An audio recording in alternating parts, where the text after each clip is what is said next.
Round 8 of the Road to Indy series on the platforms of the Gentlemen's Sim Racing Club. Nice to have your company wherever you're tuning in all around Australia or indeed the world this Friday night.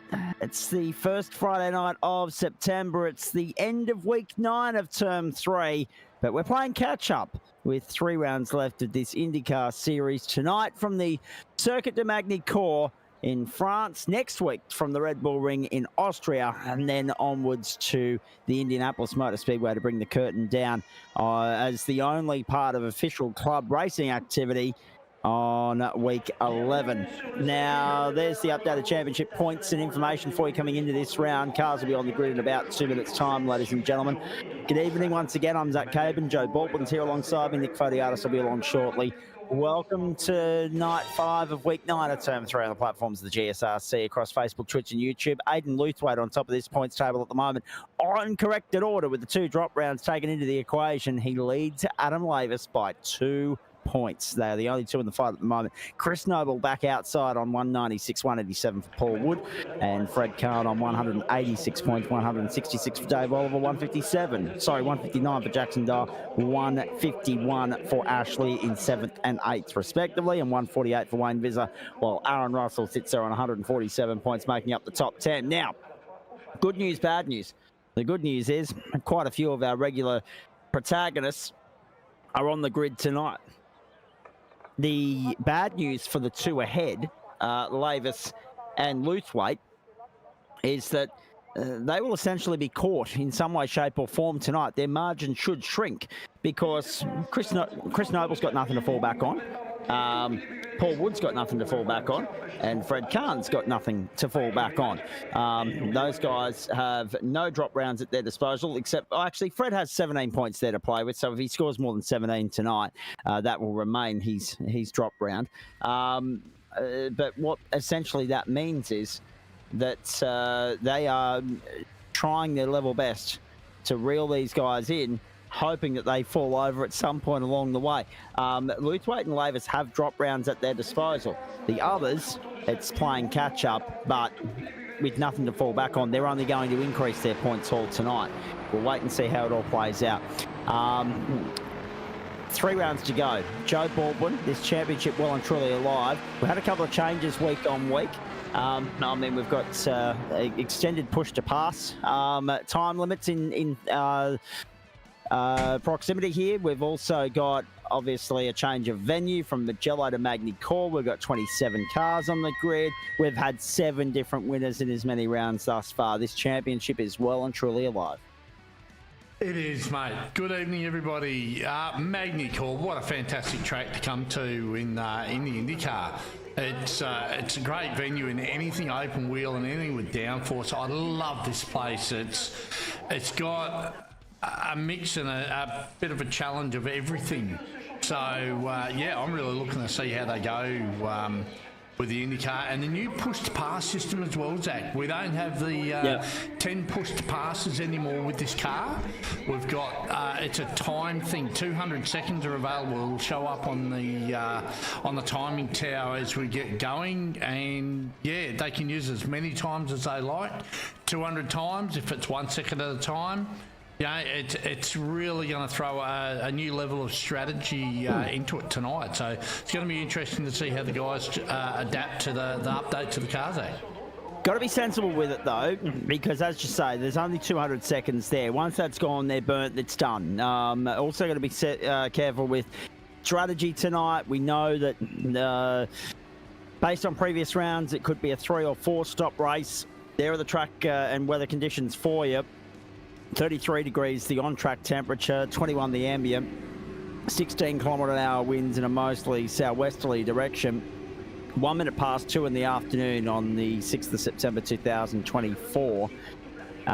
There's the circuit, 4.41 kilometres, 200 metres of altitude there. Cloudy conditions, as you can tell, and Joe just had the grid back up there on the screen. We'll go back to that now. Mark Gomez has a pole position. No reason why we couldn't have 8 different winners in 8 weeks tonight based on what we're seeing here thus far. Sam Chapman alongside him in the front row. Trent Allen and Chris Noble from the 2nd row. Aidan Luthwaite, Connor Nixon the 3rd row. Jackson Dole, Daniel Yeaman the 4th row, and Bevan Moyes, Tyson Broad the 5th. So championship contender number 1, Aidan Luthwaite, is there in 5th place. Over the page is where you'll find Adam Lavis in 11th alongside Paul Wood. You saw a comment there from Jackson Ray Hunter a few moments ago saying, dearie me. He's there in position number 13. That's why he's saying dearie me. Fred Card, Ashley, Redwater, Zamora to make up the next couple of rows. Curtin Ommenson, Stephen Crediton, Greg Heaney and Sam Stride take us back to 20th. And 21st is Julian Mookie, Sean McClure. That's 21st, 22nd, the 11th row. 12th row is Wayne Visser. And we've got Aidan Schultz and Aaron Russell opting to start from pit lane. Matt Schmidtke and Dave Oliver not showing on the server at the moment. So they might have come in and parked it up for the night and said, look, we're not having a piece of that. So 2 starters from pit lane, 23 on the circuit. We're ready to rock and roll with this 8th round of the Indycar series. Gomez and Chapman. Chapman, impressive last week at Magello. Got mowed down by Cody Death in the closing stages. Watch for him to have a crack tonight. Gomez as well. Noble's a championship contender if something goes awry for Luthwaite and Lavis. They have championship points to fall back on with regard to their drop rounds. Chris Noble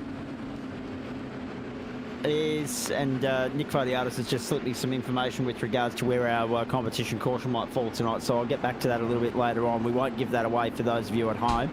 We're getting ready for start. I'll come back to explaining the championship as we get going here. Tricky chicane to get us going. It's not the world's best entry point to start a motor race, but we're off and running regardless.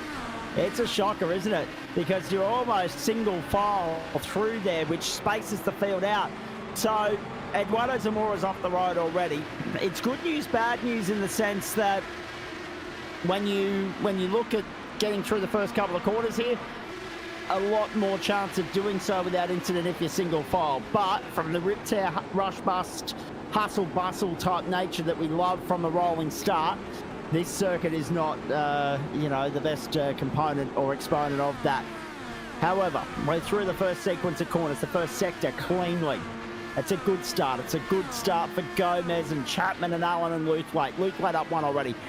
Noble down 1. Yeaman up 2. Broad up 3 spots. 3 wide through the hairpin. It's a bit wild. It certainly is, Joe. Good evening to you, mate. What's interesting for mine in all of this, so I'll come back to the drop rounds stuff in just a moment because I reckon I cocked that up off the start. However, what I do want to point out is this circuit, distinctly different to Magello. Magello a lot more fast flowing and open. You get a bit of that in the opening sector here. Sam Stride's just gone off the road as well. Oliver has joined from pit lane, so too Aidan Schultz. Matt Schmidtke, the only non-starter tonight. In a field of 26. Trouble onto the main straight. Massive shunt. Sam Chapman's gone. Dial and Broad are caught up in it as well. Main straight. End of lap 1 and disaster has struck. So we've got one here for Sean McClure. Who's, just outbreak. What's he done? Just a little bit of a little bit too much throttle there, but we just seen Sam here, so that's the end of it. Hang on. A bit more here. Here we go. So what's Sam done? Come down, big braking zone, still cold tyres, or just... Paul Wood in 18th is also off the road now, Joe. And Chapman, round the wrong way. Now, what has led to everyone else falling apart here? Let's have a look. So this is what happened to Paul Wood. But yeah, there were quite a few incidents in that opening lap. Aaron Russell up 13 spots on the opening lap. He's been the beneficiary of all the carnage. That's Curtin Ommenson sending Paul Wood, is it? Yeah, that was a Paul Wood one. All I can think of is just still cold tyres, and it's a very demanding track, this place. Like there's nowhere to rest around here. It's there's big curves. There's been we've got another one. Looks like we've got a double crash. Julian Mookie and Aidan Schultz. What's going on here?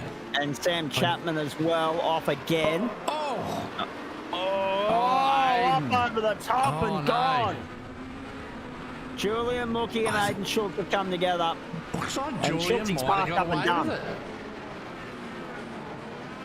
Schultz parked up and done. And pit lane already. So this is quite interesting, Joe. If we can go to pit lane, have a look at the amount of drivers on pit lane already. Jackson Rayhana, Jackson Dyer, Tyson Broad, Sam Chapman, and Wayne Visser, all on pit road early. That's very early. I don't think they've had any incidents unless they're trying to reverse engineer their fuel strategy, maybe. I think, well, Chapman definitely did, but I reckon that's all the guys that might have got caught up in other incidents along the way here. We pick up Aiden Luthwaite, so that's falling into his lap beautifully. Yes, Starkey, you're right. Nick Fodiatis will be tearing his hair out, what's left of it anyway, right now in race control. I've got a couple of things that I want to mention here as we go. A, it's a 40-lap race, as you can see on the totem pole on the left-hand side of your screen. B, we're not quite sure of the fuel mileage and the like around here. It'll be interesting to see. Oh, no, big one. Stephen Crittenden and Dave Oliver, both in the wall. Steve Crittenden, what happened here? Oh, he's off the track. Crittenden and Oliver have come together. Oh, terrible rejoin, really. No, Stephen. Dear, oh, dear. Yeah, race control is going to be very busy tonight, Joe. I don't think we'll be able to have a chat to Nick at any point during this race. He's going to be handing out penalties both right and centre and making adjudications. Oh, no. Bang. Oh, that was a wild one. I feel sorry for Dave Oliver. I mean, he probably was a little bit on the wrong side of the track there. But still, the rejoin, that was shocking. Probably no real excuse for that, to be fair. You don't want to sort of have too much of a go. He was obviously trying to get on track, but you've got to watch your F3 box. Yep. And there's going to be some messages being sent out from race control here in the early stages. I'm just having a look at that now, courtesy of Nick Fodiatis.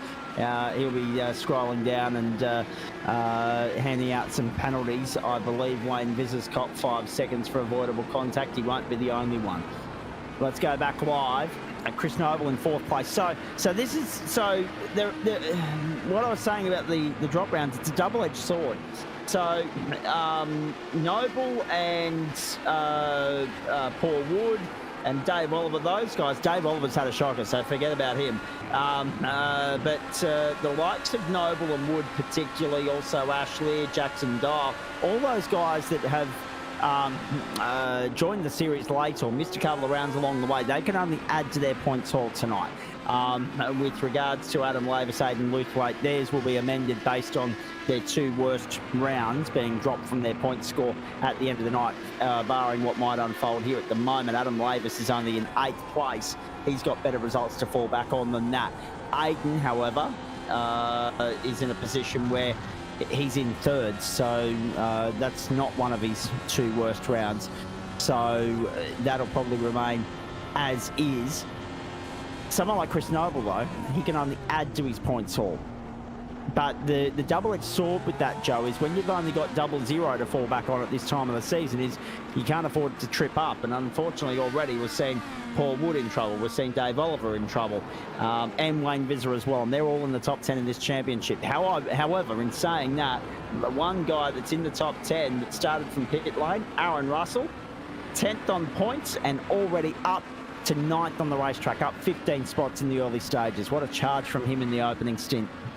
Yeah, a lot of Australian race fans will probably know the name Aaron Russell. He's done a bit of IRL V8 supercar stuff, and I think he might have done a stint in TCR. I think not TCR, but certainly production cars. Production cars, was it? Yeah. Had some success with his brother Drew and his father Wayne at about the 6 Hour last year. They finished on the outright podium.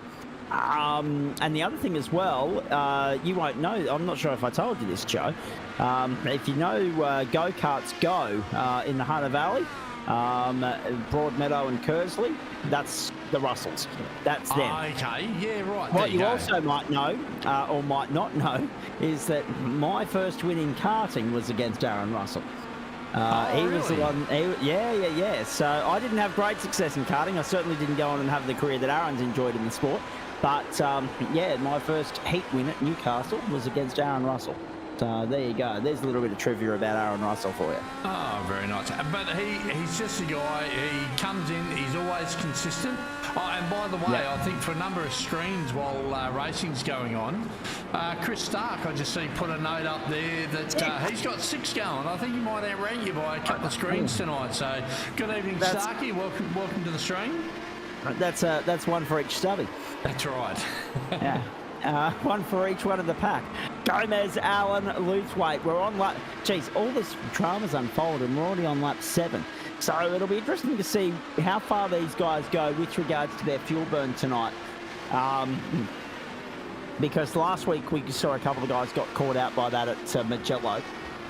There were a couple of drivers stopping very late in the piece just for a quick 1 or 2 laps of fuel to get them home. Got caught out by the fuel ratio. Yes. G'day, Josh. Good evening. It'll be interesting to see how the competition caution tonight mixes things up. Now, I'm pleased to say that the headphones have been taken off mute. He can hear us now. We're going to cross live into race control. Nick Fodiatis, have you got any hair left? Oh, mate, far out. That was busy. Just off the bat, a couple of guys they attempted to qualify, and they must have had a qualifying session in one of my books because they had a terrible time, and they were a bit annoyed they had to start from pit lane. But they got going, so it's all good, and they'll catch up under the safety car, so it's just about minimising that. However, some of the stuff that went on at that chicane at the end of the first lap, I've only handed out a warning to a couple of the guys passing under yellow, and some of the other guys that ran into the back of others have damaged their cars, so they're kind of self-penalising, so it wasn't really much need for me to get in there. I just want to let it flow. But, you know, I don't know if you guys saw Stephen credited around the back there in the top of the screen there. He rejoined up there, and I don't think he was using his mirrors. And unfortunately, Dave was unsighted going through the Imola turns, which is a down and an uphill left-hander, and unfortunately there was a yellow car to meet him there. And he has avoided penalty because he's escaped out, so it's a bit annoying. Yes. And Wayno ran into the back of Julian there, so that was another avoidable incident as well. So just some of the things I've been trying to go over, and no doubt there'll be more before this next 54 minutes is through. Yeah, indeed. Can you believe we're only 11 minutes in, 8 laps in, ladies and gentlemen. Friday Night Motorsport platforms, the GSRC. Trent Allen, Mark Gomez. Yeah, 2 guys that haven't got a race win to their name yet in this series. The front 4, the next 4. There's 2 battles already brewing here. Daniel Yeaman doesn't have a win in this series yet. Chris Noble doesn't. Oh, gotta go. There's plenty of... Good luck with that, Nick. There's plenty of drivers in the top 10 at the moment that don't have a win to their name already in this series. So we could well and truly be on track for 8 from 8 tonight. Now, 2 bits of good news for you.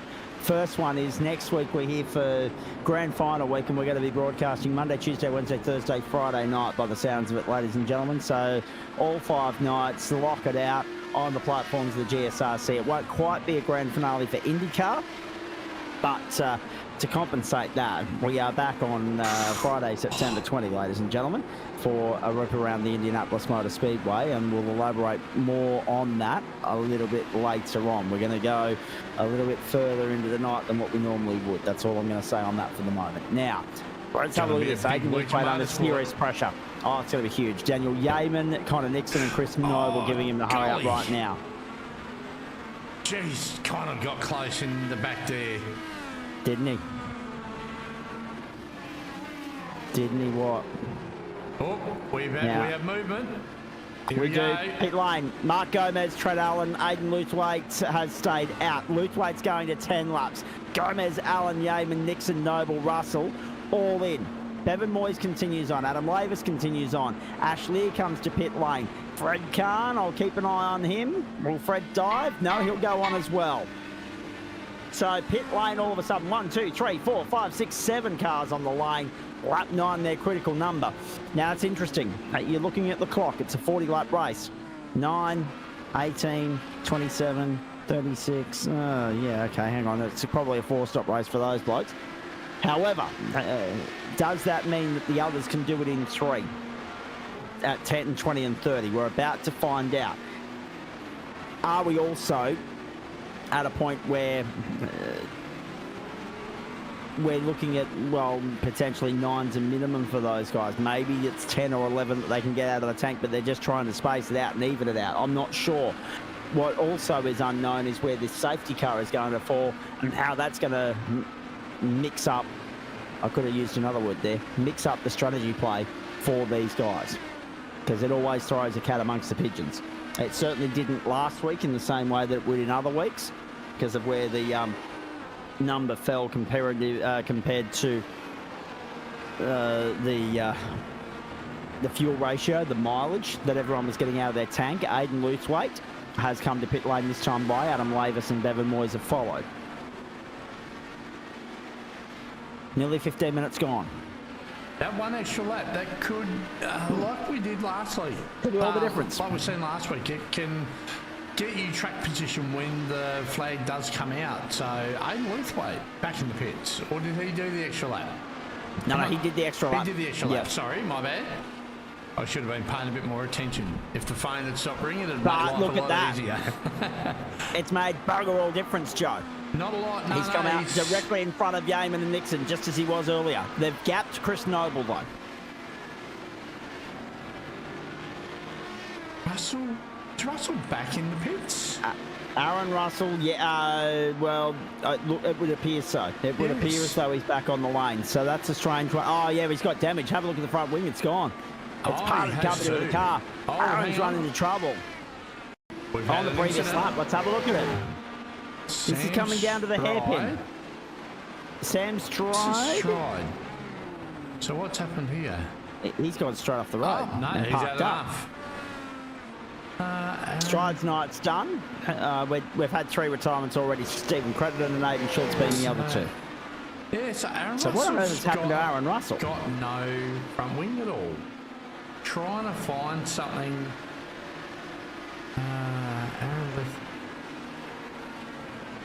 What's also interesting is that Aidan Luthwaite hasn't used 1 second of push to pass yet, nor has Bevan Moyes, Ashley, Jackson Rayana, Fred Kahn, Tyson Board. Nor either. Sorry, Tyson Board has used 19 seconds. Dial, McClure, Normanson, Chapman, Heaney have not used any, nor has Wayne Visser. So more than half the field yet to tap into their push to pass. Wayne Visser. What's he done? Tyson Broad back on pit lane, so too Jackson Dial. Let's have a look at this. This is Wayne Visser coming up to the Melbourne. Oh, he's done a stride. He almost... Oh, no, kept it on track. No damage. But he kept it on going. He kept going, yep. Now, why are Jackson Dial and Tyson Broad back on the lane? That's what I'd like to know. Sam Chapman's back in there as well, so too Wayne Visser. So there's been another incident, potentially. Unless these guys are thinking some people are pitted later, we know there's a safety car coming and they want to try and get that jump on the fuel level, maybe. I'm not sure. I know possibly. Sam's he's a pretty wily character when it comes to strategy and that sort of stuff. He's quite an intelligent racer, and he wouldn't like being where he is, especially after the performance he had last year. He's currently down 17 positions, so he's had 2 trips through the pit lane. That's an odd one. Connor Nixon's by Aidan Luthwaite at the moment. So Luthwaite's dropped down to 5th. And so too Daniel Yeaman as well. And Yeaman's up as well, so... Because it was interesting, Joe. Luthwaite went the extra lap on those guys, but got out in front of them, and then has since lost that position. Good pickup. We're on lap 13. 13 of 40. Third last round of Indycar for the season. Grand final week for everyone else coming up next week. Big update on iRacing earlier in the week as well. Be interested to get everybody's thoughts on that. Some people thought that they were getting a new, GT3 car. They ended up getting a new GT4 car. So, and a couple of new interesting circuits to play with, and a couple of updated ones as well. Much needed. Let's look at this. Daniel Yeaman. What's happened with Aidan? Whoa. No, that was actually quite a clean move. So that's how... Oh, Yeah. there went Now, the did you front notice wing. Who was that? The front wing went on Daniel Yeaman and then has reappeared. It has. So that's... So Yeaman's obviously had netcode sort of contact. Yeah, that was that explains a bit. So it was a good move. We just didn't quite catch it at the time. So Doesn't explain enough, but it explains a bit. You're right. Caution. Safety car is out. It's early tonight. It's lap 14. The caution has been called at the start of lap 14. And this stuffs everybody, Joe. Oh, I tell you, it's a really awkward spot, isn't it? It's only been, what are we on, lap 14, so they're only 5 laps in. But in saying that, you're still halfway through a stint. Whereas the guys in the box seat at the moment now are Chapman, Vizza, Tyson Broad, maybe. I think it's 3 stops from here. Fred Kahn. So they all stopped on lap 11. Jackson Rayhana stopped on lap 12. So I don't think you're going to see Rayhana go to the pits. But, oh, gosh, if you got 4... Well, actually, that's a good point because Rayhana stands to win here. Stands to benefit greatly here. He does, yeah. If everybody else peels off, Rayhana could lead this field, and that could be the free kick he needs so desperately after only qualifying 13th. So now, that's I don't know whether he had a bit of damage and decided to pit or just took a punt, seeing a couple of guys that already pitted. And he might have thought, I'll pit. I'm probably not going to lose a lot of track position, but it could gain him a lot when these guys that have done 5 laps in their stint go through pit lane. So we'll see. Hopefully for Jackson, it'll be great for him if all these guys in front decide to peel off. Indeed. Just excuse me for a moment, folks. Got a frog in the throat at the moment. Now, Port Adelaide earlier tonight defeated the Western Bulldogs 46-6 in AFLW. In the NRL, the wooden spoon has been picked up by the West Tigers after they lost 60 points to 26. Yes, you're not hearing things. 60 points to 26, 86 points in a game of football against the Parramatta Eels tonight. And currently, the match underway at the Sydney Football Stadium is the Rabbitohs and the Roosters, and the Rabbitohs are trailing in that one at the moment 12 points to 6. 6 points to 0, I should say. Paralympics coming up a little bit later on tonight as well. Currently, the road racing underway for the cycling. You can see across the bottom of your screen there, folks, the people and the top, the people responsible for making sure that this happens and continues to happen, not just for us, but for you as well. Our loyal, trusted, proud, ongoing supporters and partners and sponsors of the platforms of the Gentlemen Sim Racing Club. So a massive thanks to them for their ongoing involvement. Now in season 18, can you believe that? We bring the curtain down on season 18 next week. And a reminder that we launch season 19 Monday, September 30. So probably by this time next Friday night, if not, definitely the Friday after, our good mate Joe Baldwin will be able to sit here with me and dissect everything that's coming up and what Term 4 looks like from both a racing offering standpoint, but also, here we go, the cat and mouse games begin, because it's now time to see who's going to zig and zag with regards to pit lane and strategy, and a lot of people have taken the bait and made their way in. Jackson Rayhana not one of them, and not surprising, but Mark Gomes, Aidan Luthwaite and Fred Kahn also opt to stay out. So too does Greg Heaney, so too does Jackson Dial and Sam Chapman. So Chapman's got himself a free kick back into the motor race. Everybody else has pretty much made their way to the lane. It was about half and half there, Joe, and we thought it might be. But yes, not just from an offering standpoint, but also what nights we'll be broadcasting next term on the platforms of the GSRC. So next Friday night, we'll hopefully be able to pass on all that information to you.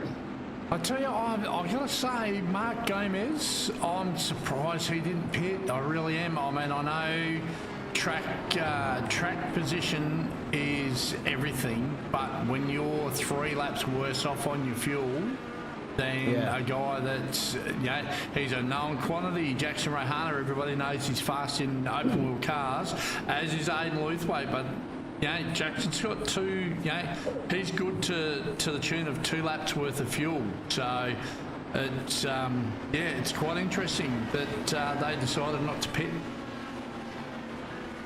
I probably would have. They would have been right behind Jackson and then been 3 laps to the better of what Jackson's got. So I probably would have pitted. And they're all, everyone, at the moment, we only have Adam Maverick, Sean McClure that are on the alternate tyre. As you can't see it on the left there at the moment. Yes, you can. No, so I Adam can see Maverick and Sean McClure Yep. are on the alternate tyre, so on the soft reds. Everybody else is on the prime, so they'll be hanging on to their softs for the tail end of the race with a heap of push to pass time. Now, we're only 24 minutes into the race as well, Joe, so this hasn't exactly fallen down the middle, and it's going to be there for a very long green run to the checkered flag. And what's interesting with regards to that is we have a reminder of the fact that Paul Wood, Dave Oliver and Julian Mookie have made their way back to pit lane this time by, so they're back on the bottom of the train.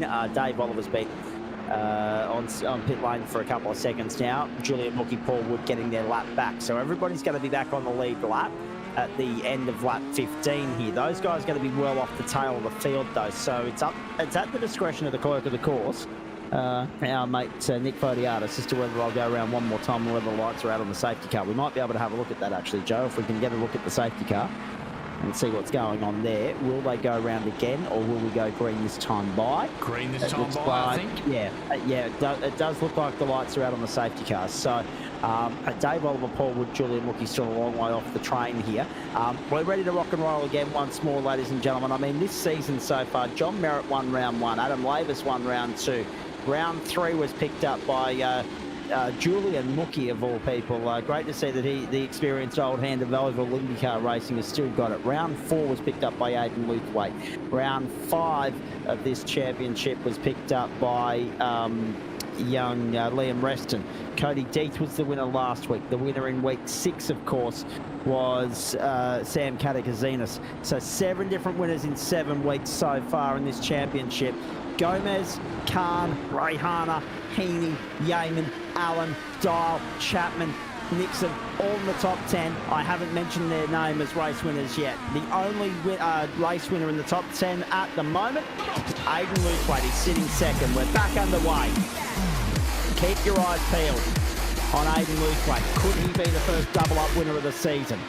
It would be one hand on the championship, theoretically, if he can do that.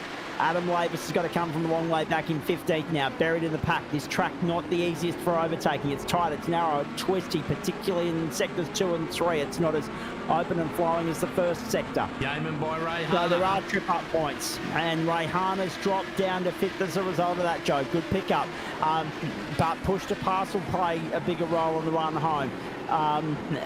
You're going to have to be forceful with your overtaking opportunities around here. You're going to have to try and create or invent them for you. Chapo's had a shocker of a restart. Off the road and back down to 14th.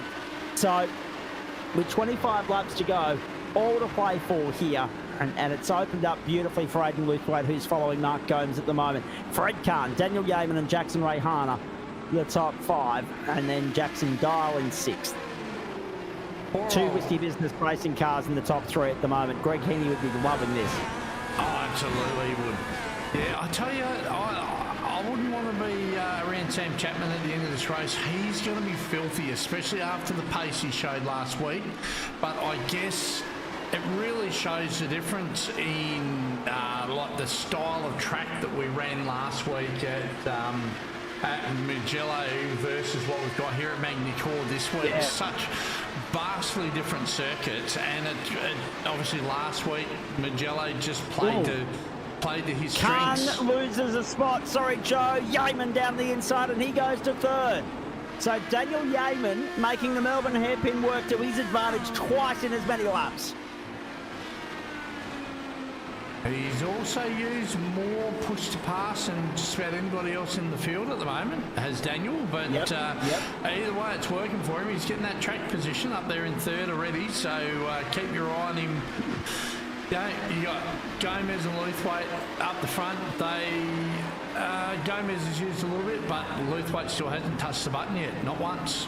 And I think that in Yeaman's case, don't worry too much about Luthwaite. He's really taken to this like a duck to water, this series. He'll be happy to sit there behind Gomes at the moment and just follow the leader and then use his push to pass in the last stint, I reckon, if he needs to. I mean, it's only there if you need to use it. Why abuse it if you don't need to? So going back to tidy up a couple of things, I think track position is so critical on this circuit because of the lack of genuine overtaking opportunities that are presented to the drivers. Chris Noble taking advantage of Greg Heaney running wide through turn 2. Very nicely done. Heaney slots back into 10th. Jackson Rayhana down by Fred Kahn on the inside of the Melbourne hairpin and gets that done. Rayhana moves to 4th, goes out of a shoot of Yeaman. Ruthwaite 2nd. Gomes is the leader at the moment. Still controlling this race nicely. 1 second back to Yeaman and then Rayhana can't dial on Nixon. We've had some trouble. Jackson Giles also got past Fred Kahn. Clear down the inside of this. Contact on the exit and went straight through him. Oh dear. Driver's calling Nick. Oh, we got another one. Julian Mackay. Sorry, not Mackay, Mackay. Pinched the rears. No, throttled up. Oh no. Tried to take the evasive action of the parked up, locked up SimSport entry. Yeah, and was not able to avoid it. Wayne might have just started rolling forwards there as Julian come by. So another one for Mr. Fay the artist to keep an eye on there. Busy boy tonight. We've hardly spoken to Nick yet. We'll speak to him after the broadcast at this rate. Yeaman's 3rd, Rayhana 4th, Dyer 5th. So what we're finding here now is, and Ashley's prominent timing from you, Joe, he's the opportune example of this. No second chances now. Everybody got that free kick with the safety car, and now you've got to fend for yourself. You've got to do it off your own bat, on your own accord, as Adam Lavis is executing and illustrating there, getting down on the inside of Greg Heaney to go to 12th. Tyson brought the next target. Heaney making life difficult. Oh, yes, the teammate of Aiden Luthwaite, who's in direct competition with, brilliant from Adam Lavis. With Adam Lavis for the title. Heaney loses out because they're around the outside. That's Alan Broad, rather. You're right. So Russell goes through. So Broad got through on Lavis. Lavis is now fending off Russell. Russell is fending off Heaney, and Sean McClure's got in there as well. Oh boy, it's all happening at Magny-Cours. Poor old Greg Probably Heaney. Better circuit for open wheel racing than Tin Tops, to be honest with you, Joe. Yeah, poor old Heaney right now. He'd be feeling like Mike Tyson's battle partner from back in the day, wouldn't he? He's been getting boxed around the ears left, right and centre. Connor Nixon's had a moment, dropped down outside the top 10. There he is. I can see tyre smoke on the main straight. Nixon's had a moment. Here it is. Well, he's rattled over the curb. And gone. See ya. Holds the brakes, flick spin back the other way. Did well. I reckon he's got away with that. Well. But wow, the rear tyres are going to be hot on that. That thing's going to be a handful now. Justice at all. Bevan Moyes has just been passed by Tyson Broad. 21 laps to go, so this is the lap that gets us to halfway. This time by the line, 20 laps gone, 20 to go. And the clock strikes 32 minutes this time by, so, I mean, we're going to finish inside that, all being fair and equal, inside that 1 hour, 5 minute threshold, which is good.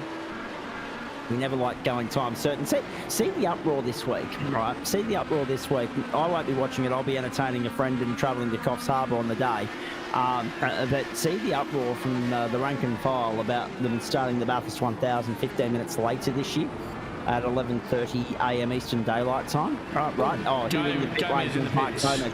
So Gomez is the first to blink and go twice. But that's important that he got to lap 20 because he should now, if he crunches the numbers right, do this in one more stop. That's exactly the point.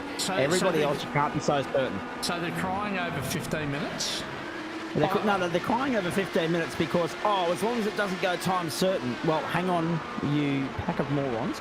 The Bathurst 1000 is the only race excluded from the time certain factor. Time certainty Yes. does not apply to the Bathurst 1000. So I don't know what they're crying about. They've got their nick in a twist for no reason. The only thing that would deny it, I mean, if Shootout Saturday of 2022, when it was flooded, it was an absolute deluge. Crazy. If that sort of weather presented, that would be the only thing that would get in the way. I mean, at that time of the year, you got daylight till 7 o'clock. So you got a 7.5 hour window, as far as I can tell, to get the race in. That shouldn't be an issue. And everyone's like, oh, time certain. No, it doesn't go time certain. I had a very good look at the regulations back when I was covering the event in 2015, and was 2013. I was so relieved that that the time certainty had been removed from it, because look what happened in 2014. And we were there till 6:30 at night. We started at 10:30 a.m. Now into pit lane, more pit stops. Jackson Dial, Chris Noble, Fred Kahn. Chris Noble continues on, but Jackson Dial and Fred Kahn are on pit lane. The two Whiskey Business Racing entries. So Whiskey Business leads Drop Bear at the moment. Daniel Yeaman second. Ray Harner now up to third. Keep an eye on his tyres. Oh no, he's just gone up on the Jackson here. So he's gone for a change of tyres. Jackson's the one to watch here, Ray Harner, as far as I'm concerned. Because of the fact that he stopped on lap 12, he'll be in his window probably next time by, and he too will be one stopping it from here. Everybody's on different strategy play at the moment. This is fascinating stuff. So it was 3 stops. For anyone that took the bait through the safety car, they knew that it was going to be 3 stops, including that one from there. Everyone else is gambling, hoping that they can do it on 2. They should be able to, with the numbers that we've crunched. But stranger things have happened. Here's Daniel Yeaman, making light work of this, isn't he? This is very impressive from Yeaman, chasing down Aidan Luthwaite at the moment.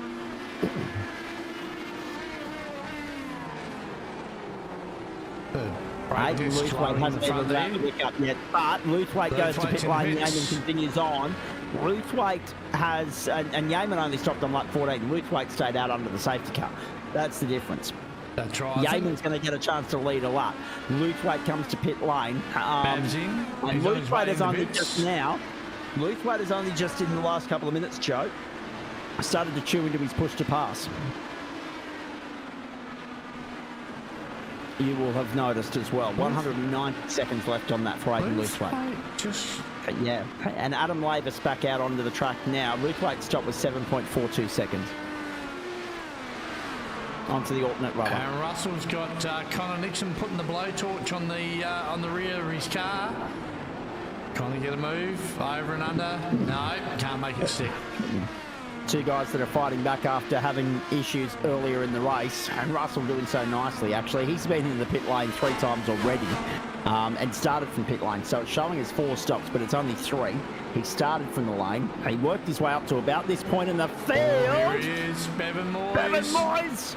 Bevan Moyes and Aaron Russell side by side. 2 of the best in the biz. Track here to go too wide. Brilliant from Moyes to just let Russell go. Nixon's in this as well. Russell defends. Great racing. And that was really intelligently done from Russell to get it narrowed up on the exit, just to block any chance of the up and under for the 2 boys behind him, Bevan Moyes and Connor Nixon. Ray Harner to pit lane. Russell continues on. Moyes didn't battle because he was peeling off into the pits anyway, so very clever play by Bevan. Ooh. If you're following along tonight, I've got one eye on the AFL, one eye on the sim racing, folks. The AFL at the moment, 5 goals, 2 behinds apiece, with 6 1/4 minutes to go in the second quarter. That is an elimination final. It is the Western Bulldogs and Hawthorn. I hope it goes to extra time, because at least then I'll get to watch some of the game once we're done here. I want extra time and at least a final this year. We haven't had extra time in a final since 2017. Now, there's Paul Wood going along nicely. Greg Heaney has got back out onto the racetrack in 17th place. Fred Kahn is 18th. Woodsy rejoins in behind them now. He sits 18th. Zamora leaving pit lane now. Ash Lear. It looks as though Ash is parked up and is done for the night. Julian Mookie's the same, actually. He's 7.5 minutes on pit road, so he's done too. Sam Chapman's out, which is unfortunate given the pace he had last week. Sam Stride, Stephen Crittenden, and Aidan Schultz. All the retirements thus far. It's a growing list. It's 6 deep. Matt Schmidtke was an on-starter. Daniel Yeaman comes to pit lane this time by, as does Trent Allen, as does Chris Noble. The top three are on pit road. And still we are no closer to working out who's... Russell and who Nixon this race is falling into favour of, actually, because, as you can see, Joe, as Russell and Nixon come to pit lane, there's so many different strategies at play here. Broad, Yeaman, Luthwaite, Gomes, all on different numbers. So too Rayhana and all those men pitting now. But there's something to be said for track position. Tyson Broad, the last time we saw him on pit lane was lap 14, so he's got to be coming to pit lane this time by. Russell is still, you know, in contention in the mix for a top 10 finish. He sits in 10th at the moment, up 14 spots on where he started. But it hasn't been a straightforward night. He's had a damaged front wing. He's been to pit lane one more time than everybody else. 1:21.526. Aidan Luthwaite with clear air has burned about 40 seconds of his push to pass in the last 2 laps since he stopped on lap 22. And he has punched out the fastest number of the night, 1:21.526. How many, sorry to jump in there, Zach, how many laps are they getting roughly per tank? Well, 7? our numbers would suggest that it was 9 to 10 in that first stint. 9 to 10 in that first stint. Oh, no. Oh, no. Chris Noble! Oh. Up and over and done. I couldn't work out what was going on. I knew he'd just gone to the pits, and then it showed him he had an accident, and I was like, what's going on? Cold tyres? All of this, oh wow, all of this, that is the most awkward roll I think I've ever seen in my life. All of this has just worked beautifully into the lap of that guy you just had on screen, Aidan Luthwaite, to be the first double-up winner of the season. Unbelievable. Daniel Yeaman's 2.1 seconds away. He's pulled out Russell's on a mission as well. Sorry, Nick? Sorry, no, you go. Yeah, so Yeaman's dropped back a bit over a second since the pit stop. They're both on the alternate tyre. They've both got about the same amount of push to pass left, with 136 seconds for Aidan and 132 for Yeaman. Jackson Rayhana's got 138 to go. He's a further 3.7 down the road from Daniel. And he's got Mark Gomez all over him now. So these guys, one more stop should get them home from here. And yeah, it's going to be on managing that time, although Mark's down to 77 seconds of push to pass left.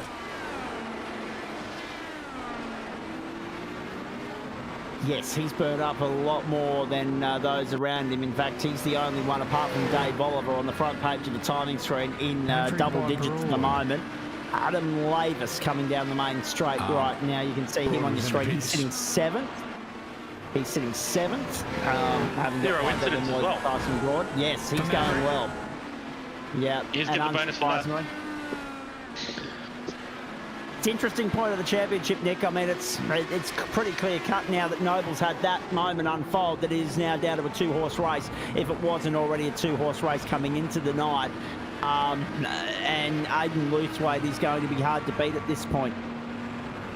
Yeah, oh look, that's why Adam's got to get as many bonus points as he can. And yeah, it's unfortunate with that roll in pit lane. You can't really light up the tyres, because as soon as you light them up, here we got a good pass here. Tom Nixon on the button. And Aaron Russell's been on a bit of a charge since the safety car as well, so he's going well.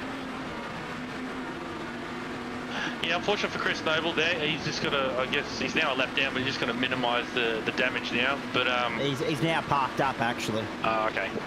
Noble's done for the night. That is unfortunate. I mean, to be fair, getting out there and getting points would have been better than parking up for Noble, because as far as the championship's concerned, your mate Paul Wood's out there, your teammate in 15th, and also with no drop rounds to fall back on, just like Noble. And Paul Wood might, at this point, head towards 3rd in the championship, depending upon where he finishes in relation to Fred Kahn. So either Kahn or Wood is going to be in the top 3 in the championship at the end of the night. And Aaron Russell has ended up on the tow rope and on pit lane. Aaron Russell, it could well be that his charge and night are done. Let's have a look. this is not going to be pretty. Chasing Connor Nixon. He touched the grass on the approach by the look of it. Oh, Russell's night is done. Unless it was his steering input, because he sort of had that bit of a wiggle and then it went dead straight. That was an awkward one. I'm not sure what happened there for him. Some strange stuff going on tonight, no doubt about that.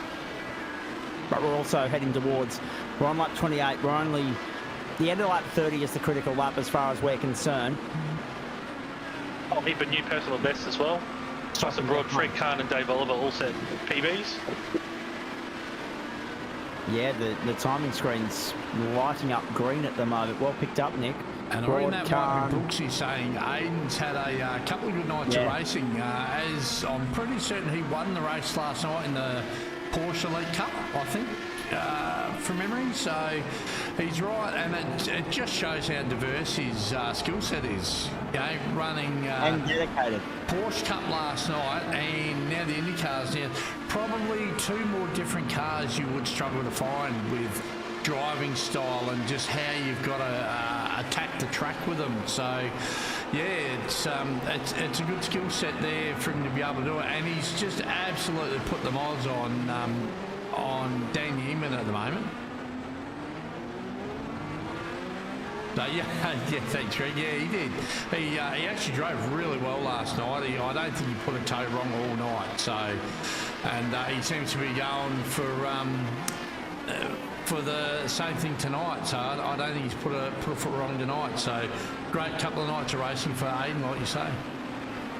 Only 1.1 seconds between the first two. Yeah, I thought it was 6. That was my bad. That was back to Jackson Rayhana in third, Gomez further 1.3 behind. And Jackson's right there with him going. Yeah, Jackson's about to put the blowtorch to the back of Mark. So he's had a fairly quiet night, but he's there now. He's up 2 positions from his start. He's still got 191 seconds of push to pass left. So I would say keep your eye on Jackson and maybe even close down Jackson Rayhana at the rate he's going. And what's also interesting here is Gomez comes to pit lane. Oh dear. So now this is the critical point. This begs a very interesting question. Can Gomez and Allen get 11 out of the tank? It was 9 and 10 in the opening stint. Will they be able to get 11 out of the tank for the run home? And if not, then that's their charge done. Yeah, they'll be titled dual. They won't get critical lap. They'll be titled dual and they won't get it to use push to pass too much because that'll suck up more fuel.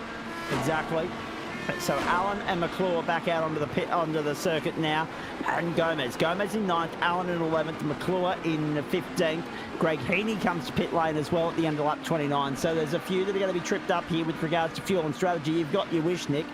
It keeps everybody on their toes with the random competition caution lap number being drawn at a very tricky point with regards to fuel strat numbers. Aiden Luthwaite coming to the end of lap 30. Daniel Yeaman, Jackson Rayhana, and Jackson Dial. Here's Viz. Too done. Lit it up on the exit. Yeah. Let's corner that one on the track. He's had enough, I think. He just towed and he's like, nah, I don't care about the points. I'm done. So the retirement list grows here. Oh, the other thing too I noticed. That's 9 retirements already, boys. The other thing too I noticed, I've never seen so many broken front wings whoa, that was close. In an Indycar race that we've ever hosted.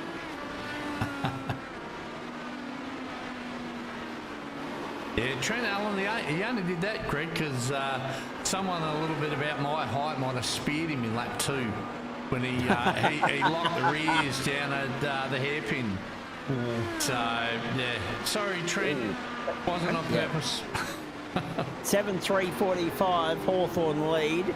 The Western Bulldogs at halftime, 5:4:34 in the AFL elimination final. So there's your update from the Melbourne Cricket Ground right now. Big night of sport. There's no doubt about that.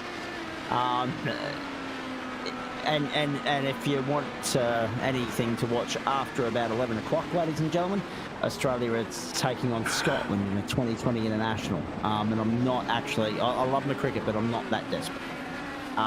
Kurt Nommensen sitting there in position number 11 at the moment. We pick up Mark Gomez all over the back of Jackson Dial. So this battle resumes. In comes Aiden Lewthwaite at the end of lap 31. Daniel Yeaman continues on. Ray Harner, Key goes to pit lane as well. So it's a 9-lap run home for Lewthwaite and Ray Harner.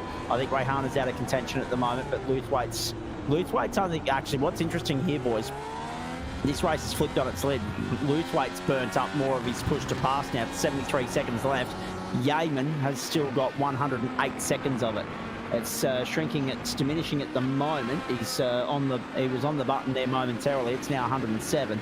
But Yeaman is there, ready to pounce with push to pass in the final stint on the run home. Broad, Moyes, Lewthwaite, Nixon, Ray Harner, Dial, Gomez and Allen, the top 9. That man you just saw on your screen, Adam Lavis, was 10th. And don't put the mocker on him, Brooksy. Don't put the mocker on him. This guy. He hasn't got caught up in any carnage this time. Yes. We'll test the commentator's curse thing. Here we go. We'll go for a ride with Kurt for a little while. Let's do it. Why not? He's actually had a good night. He's up 5 positions from where he started. He's done a best of a 23.61, so he's only 1.5% off the outright lap pace of the leaders at the moment. So Kurt's doing a pretty solid job.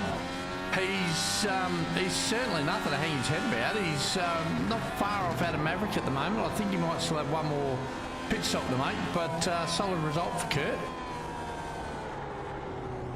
A little bit wide there. You want to get back into the apex. Oh, Adam might have a bit of off track there, I think. What a critical point of the race. Oh, he has. You're right. Adam Lavis is crunched up. And he will be going to pit lane. Nowhere but. Adam Lavis's championship charge could be coming unstuck here and now. So we might... Oh, my goodness gracious me. Try and catch the start of that again from a different view. So what's he done? Oh no, too much curb. Can't pull it up. Oh, unforced error from Adam. That's that's so unlike Adam. He's normally, he'll be absolutely wild on himself for that. So, yeah, so unfortunate, Adam. Yeah, unlucky, mate, especially with there only being 2 points in the championship. Terrible end of the serve. Oh no. Yeaman's in. Yeaman's in. Oh dear. What have you done, Joe? Did you put the kiss of death on Kurt? It worked. It worked, people. I'm sorry. Oh no. Oh, here we go. On the coming out of pit line, Kurt. No. Actually, he did well. He did very well. The tyres are shot for the rest of the stint, but he did well. He didn't hit anything. Connor Nixon's in the pits. Oh no. All right, so a lot happening here in a very short period of time. We've lost Nick Fodiatis for the moment. He's back looking after things in race control. We'll hopefully check back in with him a little bit later on. Mark Gomez on pit lane as well. Gomez on pit lane and has been for 1:25. Viz has been there for 3 minutes. What has gone on here for Mark Gomez? Oh no. What has happened? I'll try and find it, people. Seriously, a high rate of attrition tonight in round 8 of the Indycar series. Tyson Broad is leading this race, but we know he's got to stop. Daniel Yeaman's within half a second of Aiden Lewthwaite. There's your motor race, ladies and gentlemen. Daniel Yeaman and Aiden Lewthwaite. Here we go. Yeah, no. Let's do this. So Mark. Trent Allen there, 5th at the moment, Joe. He's on the run home. Ray Harner's on the run home. Tyson Broad is the only unknown in all this, where he fits back into this equation once he comes for a splash and dash to pit lane. Gomes has lost a front wing. That was the problem for him. He too is parked up and is done for the night. Oh, Mark, that's so unlucky for him. He was having a great run tonight. Can you believe this car race? This caper is just extraordinary at times. Throwing up the unexpected. Broad to cleanse the field. One thing I have noticed, this end of the race, Zach, a lot of people have been making mistakes coming out of pit lane. I think we've seen 3, 4, and not, lots of people. Kurt made a mistake. Who was it earlier on? Was it Vizza? Had a mistake coming out of the pits as Dave Oliver's in there at the moment. So, we're live. Dave Oliver's in the pits. Yep, so that'll be him stopping to get the checkered flag. Nick Fodiatis, we can't talk to him at the moment. He's muted himself and he's muted his headset so he can't hear us. But he might like to go and say hello to Jackson Dole, who's on pit lane in the race control green room for him. And that brings us to the next point. What's happened to Jackson Dole? He's parked up. He's done as well. So Dole's out of business. Viz is out of business. We've had 11 retirements tonight. 11 of them. We did have a good field to start with.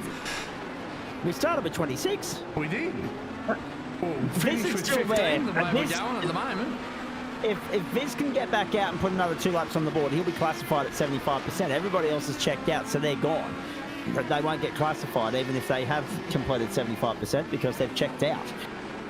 So Gomez and Kyle. Oh, Paul Wood. Very nicely done. Who could have just sat in their cars and collected the points at the end, have disconnected from the service, so they are done. Luthwaite, Yeaman, 2.2 the margin. Luthwaite's only got 21 seconds to push to pass left. Yeaman has 78 seconds left. Rayhana has 95 seconds left. Is there one last charge from anyone here? Everybody's on the alternate tyre too, as you'll notice on the tower there, Zach. So all current players are on the alternate.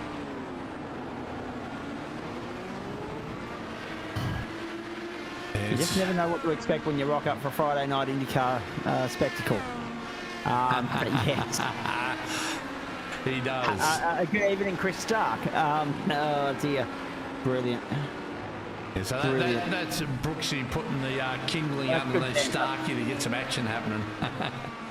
That's good banter. I love it. It's been fun so far. The closing stages here. Tyson Broad. Just to jump in, fellas, I don't know if you saw Hayden Luthwaite. He went wide at the chicane that Paul's coming up to now.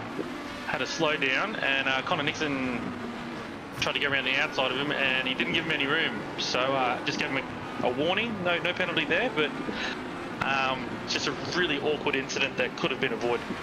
He's 3.5 laps from home, Nick. A penalty would be very costly at this point. He's got 2.7 on Daniel Yeaman right now, so it's looking good for Luthwaite. Did you catch up with Jackson Dole, who was waiting for you in race control? No, sorry. He's disappeared, so you might have to go and track him down. Have to find him. Yeah. Now that you've unmuted yourself and we can talk to you again. Now, on the subject of penalties, how many have you handed out tonight?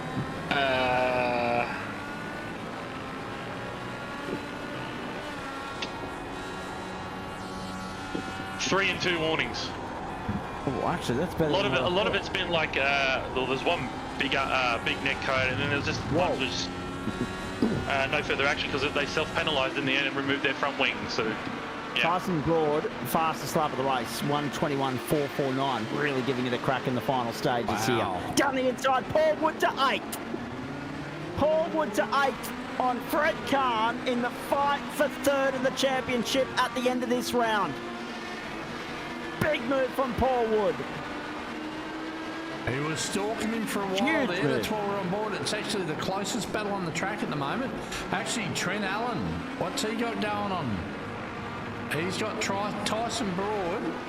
After that crashing lap, he was, 21, half a second better to the next fastest car. So that was a stonking lap by Trent Allen. And here he is. No, he's by.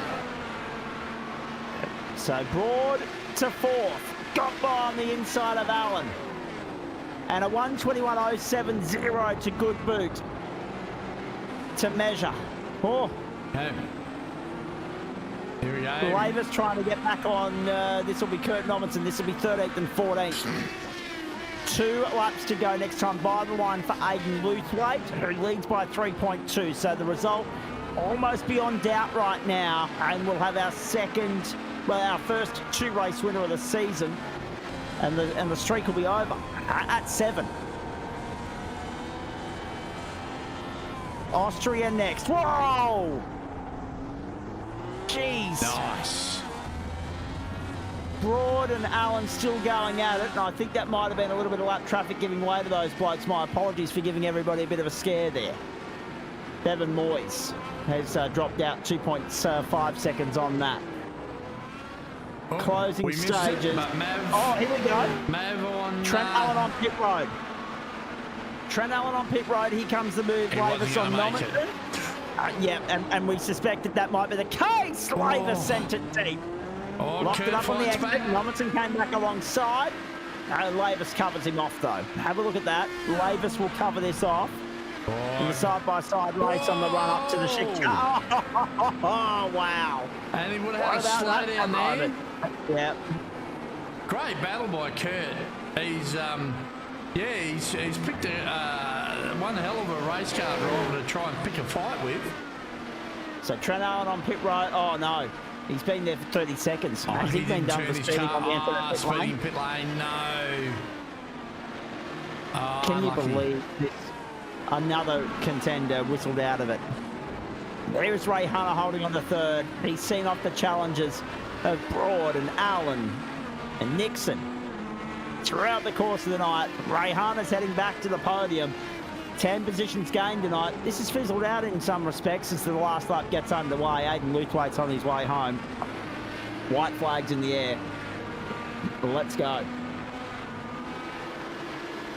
Actually, I just hope Barney is waving the flag tonight, to be honest with you. Doing his job, it'd be a nice change of pace. 40 laps in the can, and a lot of them have been controlled by this bloke in the back half of the race. Aiden Luthwaite for Whiskey Business Racing, with the points matrix being the way that it is. Dropped your 2 worst rounds. He led this title by 2 points coming into tonight. He's going to leave with a sizable advantage on Adam Lavis with 2 rounds to go. The Red Bull Ring next, and then Oval Racing, which we know falls right into the lap. Adam Lavis comes into a league of his own in that regard. That's his element. But right here and now, Aiden Luthwaite, the pride of the Whiskey Business stable. What a week it's been for him. As Joe alluded to earlier, a win last night in the Porsche Elite Cup. And thanks to Liam Banks for debutising for me, by the way. Tonight, his 2nd win of the season in the GSRC Road to Indy Series. Last corners, checkered flag. Luthwaite cements the championship lead with a clinical win at Magny-Cours. McClure limps across the line a lap down. Yeaman comes through for 2nd. Ray Hunter will be 3rd a long way back. Broad comes through, then Moyes and Nixon and Wood and Khan and Oliver. That's the way we do it. Very interesting race. I think the idea of the early safety car threw a lot of strategy in, but positions were based on pace, and the guys just didn't make errors. And unfortunately, Sean McClure, Greg Heaney, Eduardo Zamora, Trent Allen, Mark Gomez, Jackson Dial, Wayne Visser, Aaron Russell, and on back. Them guys just didn't have a clean race, so unfortunately didn't get the results as Paul Wood and Fred Kahn come across the line. So that's 7th and 8th. Dave Oliver is another 7 seconds behind. So here's Dave. Oh, he only just got there too. Here comes Adam Maverick. He's another 11 seconds behind. Kurt Nomenson's still inside of Mav. So there's Kurt. He's just outside the 10 and 11th, but still up 6 positions. So a strong result for Kurt. But I tell you what, mover of the night as Dave Oliver up 17 positions from his start. So that's a very impressive run by Dave tonight. Indeed. Let's see how we go getting out of here. In a matter of speaking, ladies and gentlemen, it'll be interesting to see if we're out of here in time for, MotoGP practices on tonight, the final quarter of the AFL, the cricket, etc. and so forth. Results coming up on your screen in just a few moments' time, folks. with thanks to Trucker Joe for that. And there they are, Aidan Luthwaite winning by 2.6 seconds in the end over Daniel Yeaman, Jackson Ray, Hannah Tyson Broad, and then Bevan Moyes. The man that's joined us in the commentary box, Connor Nixon in 6th, then Paul Wood, Fred Kahn, Dave Oliver, Adam Lavis salvaged 10th in all of that. Kurt Nommensen was just outside in 11th. That was a good scrap between him and Lavis in the closing stages. Commitment plus required from Lavis to get the job done there on the overtake. Sean McClure, Greg Heaney, Eduardo Zamora, Trent Allen, the last of the finishers there. Can you believe the drama that we've witnessed here tonight? Big night of racing. Gomez out, Dial, Vizza, Russell, Noble, Liam, Mookie, Chapman, Stride, Crediton, and Schultz didn't even complete the first lap. Yeah, that was a big night of racing. Big field, took the green at the start there, but only a little bit around about the half, sort of seen the checkered flag. So certainly a difficult night of racing for a lot of the guys, but yeah, certainly worth it in the end. It was a great race. Now, I'm fluent in French, but it's not the bonjour and au revoir French that we're talking about. And I love the French because, I mean, we've just had a sporting plethora of sport courtesy them throughout the course of the season. But freeze the footage there, Joe. Just freeze it there for me if you could. Just pause it. Just have a look at that, right? So, right there, that was the talking point that I was coming back to, right? You look at the Circuit de la Sarthe and the Circuit de Magny-Cours, right? The French are responsible, right? They've put on a great year of sport with the French Open, the 24 Hours of Le Mans, the Olympics, the Paralympics, the Tour de France, etc. But they are responsible for two of the worst circuits in the world for producing a rolling start on. Yep. Like, what the hell is that rubbish? They can get stuff. That's ridiculous. When you're supposed to be 2x2, we may as well have just gone Indian file, because by the time the last cars were coming through onto the main straight, the field had already bolted. Good luck catching them if you can. We'll go around the room here. The race winners in the house. Daniel Yeaman's here as well. It'll be nice to catch up with both those guys in just a moment. But let's get Connor Nixon over and done with, so that the troublesome part of the evening's come and gone. Hello, mate. Nice to have you on board.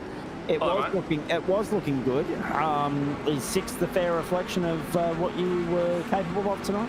I think what Tyson Broad said when we were in our Discord, saying what could have been really. But yeah, no, it was a good night. It was a good night. I had some laughs. It's good to see Dan back in the car, finally driving and doing well, I see. Doing very well. We're going to hear from him very shortly. It was interesting actually having a chat to him last Friday night after we got off air about when we might see him back in the race car, and seeing how his schedule's going to align with the last couple of rounds of the Indycar series and so forth. So I'm glad that we saw him on the grid tonight, because we did underline this as a potential start for him, and he set out and made the most of it. There's no doubt about that. For sure. Was it a straightforward enough night for you? I mean, not the easiest moment there, trying to avoid spinning cars coming onto the main straight. Did you sustain any damage from that? No, actually, iRacing did one of those weird things when they put the bumper back on in the car. So pretty much just went from there, then had a spin out of that same corner. So that was one of the highlights of the night. So yeah, it was just trying to regain after that. And yeah, that was pretty much it. I saw a lot of people either got the strategy wrong or buggered up somewhere in the track. So yeah, it was a recovery night. Like I was here with Logitech, it was pretty much a recovery drive. So yeah, this track's not a big salvage. A bit of a salvage track for me. So look, if it can go well for Indy or whatever, but yeah, like I said at the start, it's good to see Dan back in the car. You know, he runs a team, runs Scalps and runs Porsche Cup. It's good that he can finally relax and just drive with us and have a laugh with everyone in the Discord, and Cam Dance helping with their strategy. So yeah, no, it was a good night. It's interesting that you say that. Who was responsible for the introduction to who here? Daniel introduced you, or you introduced Daniel? How did you two come to being in the same stable, please? It was a weird one. After leaving a certain team, Tyson Broad actually went, do you want to come drive with us? And I had a few offers from other teams, but these guys are just a good bunch to hang out with and just really just have fun, really. And they do a lot of endurance driving, which I want to do more of and get some wheel behind that. And look, they're just great guys, no bull crap, and it's good to see from a team. So yeah, it's good to see. Nicely cleaned up by you. And actually, speaking of cleaning up, that moment coming onto the main straight, mate, just a bit too much curb by the looks of it. And I mean, the rejoin was actually very clean on your part. You were able to. I know. I mean, yes, it did cost you 4 or 5 spots, mate, and that was probably the difference tonight. But at least you were able to get back going. Others weren't so lucky. If you paid attention to the results board, there a high attrition rate here. Yeah, it was it was a weird little spin. I thought, oh no, I've got this, and then next minute I was like, oh, this is not good. So yeah, pretty much just put the clutch in, revved the guts out of it, and turned it back around. And yeah, like I said at the start, just recover. And look, I hate that type of driving, but I love it at the same time because you can push as hard as you want and not really care. But yeah, threw the reds on for the last 20 laps and just trial to see if it was any good, just to see if I don't know if it worked for the next couple of rounds coming up, and it definitely worked, being with the track temperatures and how the track runs with the curvature. So yeah, it's definitely something that I can put in the back pocket and go, well, this is what we can run for next time. Indeed. Now, let's get your thoughts on the next 2 rounds, mate. I mean, because there's a couple of things I want to ask Daniel about in just a moment, but let's get your thoughts more immediately on week 10, grand final week for most championships, but week 9 for the Indycars next week, next Friday night. Similar to Magello, high speed circuit on the horizon next week because we are off to the Red Bull Ring. Yeah, Red Bull Ring should be good. We did variants around there with Bradley Ratu, so yeah, it should be good fun. Have some laughs. Maybe it will be interesting with these cars though, because turn 1 is a bit of an appalling corner when it comes to those curves. Like, curves are really rough. They don't give you much of a bounce. Normally with most cars, you can really go over them, but with these Indy cars, they're very stiff, so there won't be much bounce in the suspension. So we should see quite a few cars that end up falling over through that corner. And look, the track's nice, but there's not a lot of passing opportunities unless you're mashing on the push to pass. So yeah, it should be a lot of push to pass and a lot of bombs. So I'm looking forward to it. And yeah, for the last week, going to Bathurst for the supercars, which I think everyone kind of knows me for that reason, which I don't know if I like or love. But yeah, Bathurst should be good fun. I think Bradley's coming back, and we're going to race under poor decisions. Just waiting for some new liveries. Cough, cough, wink, wink, Dan. But yeah, it should be good. Indeed, it should be, mate. And a little bit of breaking news here tonight as well, folks. I don't want to take Nick Fodiatis' thunder, but I will because he's not in the booth with us at the moment. The Indianapolis round has been extended to 500 kilometres or 125 laps. So a nice long grand finale for us to sink our teeth into in a couple of weeks' time. We are excited about that, and that'll be the start of a double weekend of endurance for people like Daniel and myself, because we'll have 1,000 on the Sunday just for the sake of it too, with the Logitech boys. In saying that, patch updates earlier in the week, huge content drop. What'd you make of it? I think it's good. I think it's what we need in iRacing. I think it was one of those times where it was just getting a bit stale. Obviously we've got the Gen 3 coming out, which should be good, but I think just a nice little update for Spa, Zolder, got the M4 for the Beamer, or the M4. Is it the M4 or the M3? I don't know. I've lost track with too many M's Yeah, but the GT4, that's a nice update. Yeah, look, if we go back to Spa with a supercar or Indycar, we'd love to run around there and really test its limits, because I did some laps in the Beamer and it's very different. It doesn't feel the same as Spa as last time, so it should just be just a little different. And yeah, it's a good update. And now we're just looking forward to Gen 3, and I think Cadwell wasn't the best addition, but look, it's good to have on the service, and hopefully we can race it one day. If gents want to throw it in for just a muck around in the in the V8, it'd be interesting to see who can tame it. That's for sure. Barely wide enough to run a couple of V's side by side. Exactly. I don't know about putting supercars on the place. But I've no, raced, I was going to say, just before you go on there, Connor, I was going to say I love the glass half full approach of Connor Nixon. It's a rubbish track, but I'll race it anyway. I mean, that was essentially how I read that. Yeah, it was. I do that now because there was a couple of series that went to Knock Hill with the supercar, and I went, oh, this is going to be terrible. And it was one of the best racetracks that I've ever done with the supercar. Yeah, it's great. So I'm not going to judge it at the moment, but yeah, I think without a few cars on the track and just driving it, but I think the dive bombs would be awesome to watch from a broadcast, and the biffs and the banters, and everyone in race control yelling at each other later. So yeah, I think it might be actually okay. All right, looking forward to that immensely. Hey, well done, mate. Congratulations. Good result despite the spin, but still got home in one piece. 6th. Good championship points. 2 rounds to go. Bring it on. See you for the grand finale of the supercars on Monday. Thanks, mate. Yeah, just wanted to say thanks to Drop Bear and Soul Beauty Products, and yeah, enjoying for the Indy 500. Any officials or anything on over the weekend?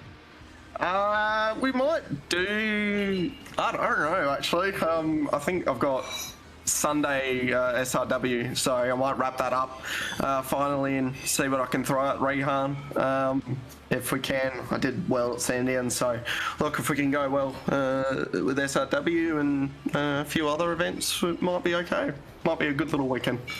I like the amount of yellow on that livery, Connor. Very nice. Very yeah, well we try to do a bit of a... It's just yellow, but it's a good yellow, yeah. Yeah, we try to do a Scotty McLaughlin for the AOG Indycar 500, so appreciate Dan putting some time in the colours, and even Tyson's car is different, so I like with the Indycar we're almost going for this Penske look where everyone's got different colours, but I think that's a Drop Bear look at this point. Well, it's an Aussie Racers look as well, actually. Yeah. Different colours.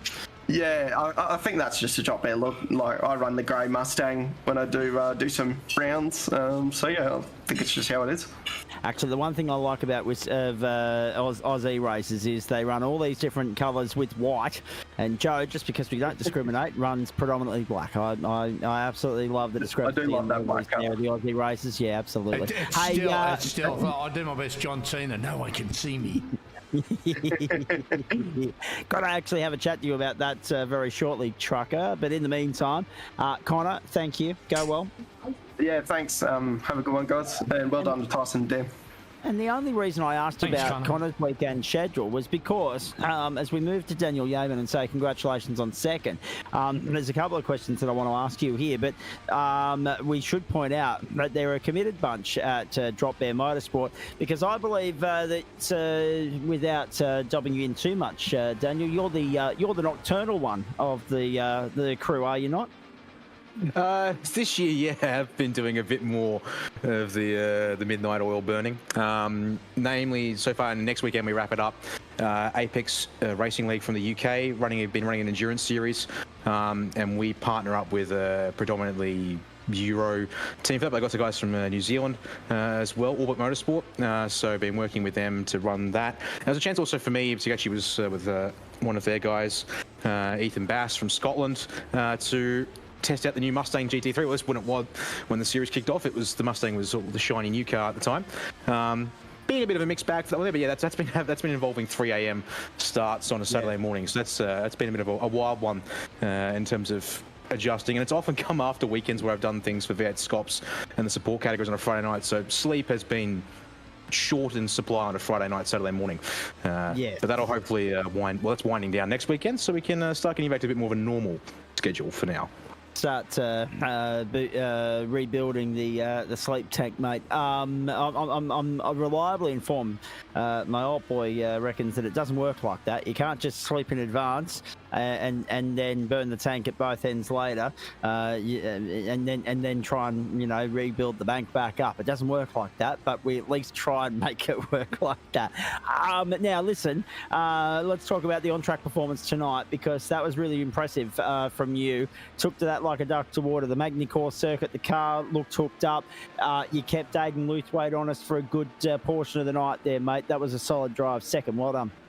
Thank you. I mean, yeah, try to get a bit of practice in once. I said, yep, Friday night's open, can get back in this car, and also was super keen to see how the push-to-pass system updates that we received this season for the Indycar. Finally, we've got ourselves a time allocation, not a P2P usage allocation with these cars anymore. So I was able to start playing around a little bit more dynamically with how I use push-to-pass, which is really cool to have. And yeah, just try to get a bit of laps in, mostly on the primary tyre, practice-wise at least, to get a feel for how the car was running. And yeah, it felt all right. And realised after doing some of the basic number crunching with fuel, after done those couple of laps to get my eye in, that we didn't really need to save fuel tonight. It felt like that wasn't really the where we had issues, it seems. And the big one actually was just, yeah, did finally make that compound switch after the halfway mark to the alternate tyre, and just wasn't ready for what the alternate tyre, or at least a fresh tyre, feels like when you come out of the pits trying to do racing speed, and resulted just, yeah, bit hot, bit loose, and a bit deep in the braking zones. So full credit to Aiden there tonight, especially because he made 2 tyre changes in the back half of the race, and he's still able to hold the margin there to the end. How did you find the new system with the push pass, Dan?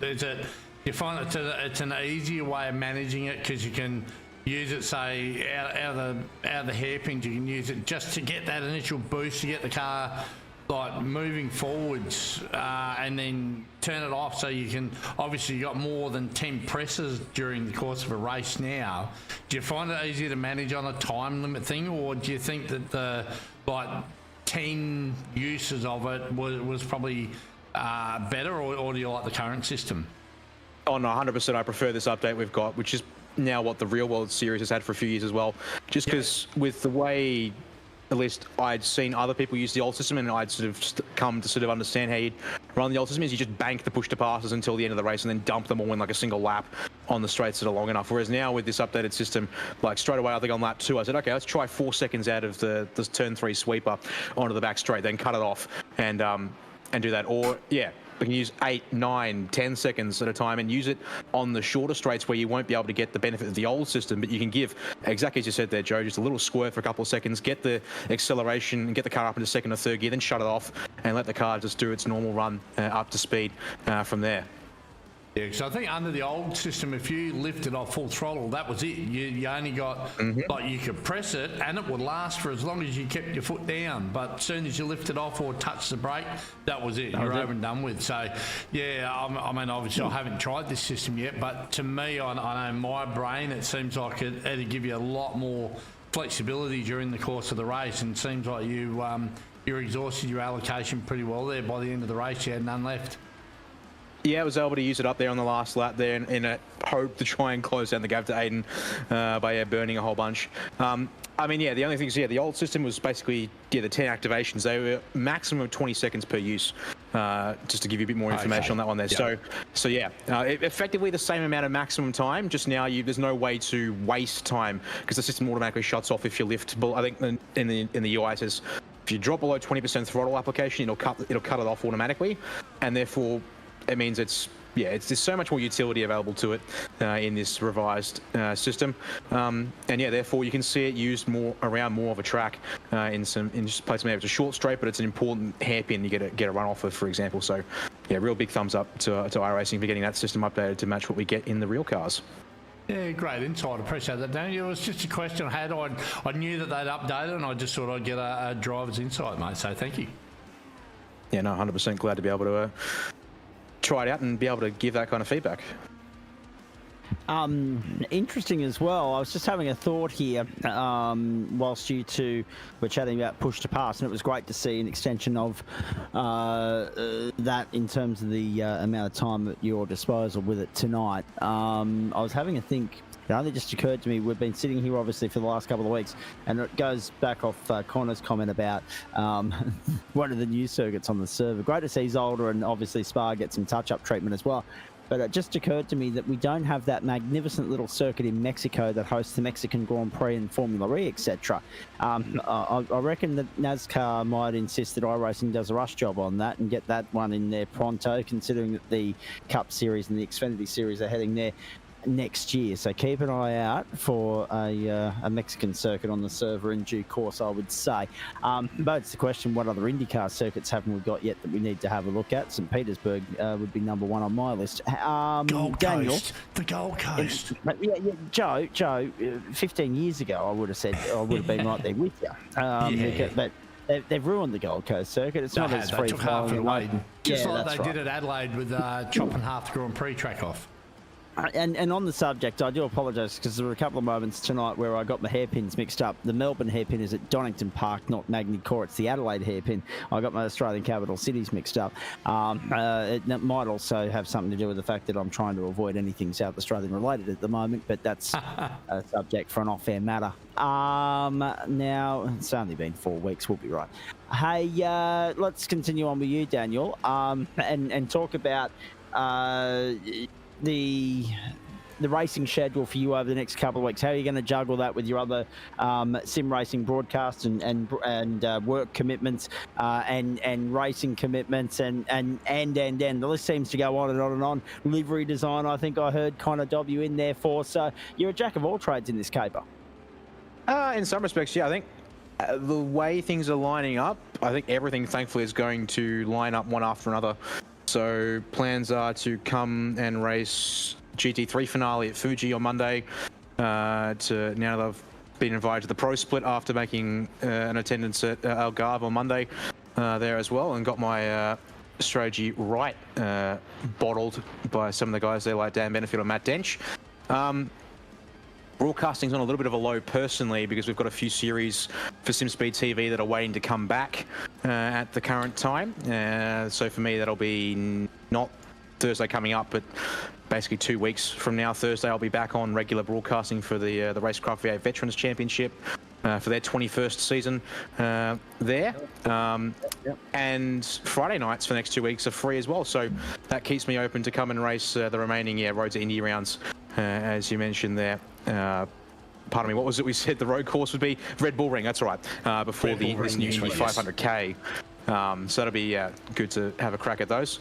And then, V8 Scops comes back at the end of September for final solo driver weekend at Road Atlanta. Pro Invitational Series will be on that Indy 500k weekend, but thankfully comes after that, so I'll be able to focus on that then. And as Connor did mention, I don't do all the painting for Drop MOs, but we do have someone who's far more talented than me at that. I'm just able to slap logos on it, really, is the main thing that I do. Or do some recoloration work if we want to do things like, as Connor said, we did his paint up slightly different than the regular team design that I was rocking tonight. And we do have some news that will eventually be coming out in due course with the future of the team, which hopefully we'll see it go upwards, onwards, and making a bit of a European tilt to leagues like IVRA, which is an endurance championship over there that we've been looking to try and get some eyes on and laps in. But that'll be a big step up for us if we can make it. Actually, on the subject of SimSpeed, I know I'm not sure how politically correct it is to cross-promote, but they did have a good mate of mine in Ryan Casher on there making a cameo the other night as TCR stars took on Trans Am stars, took on some sim racing well-credentialed stars, of course, including Madison Down and bloody Hobbo tearing it to shreds.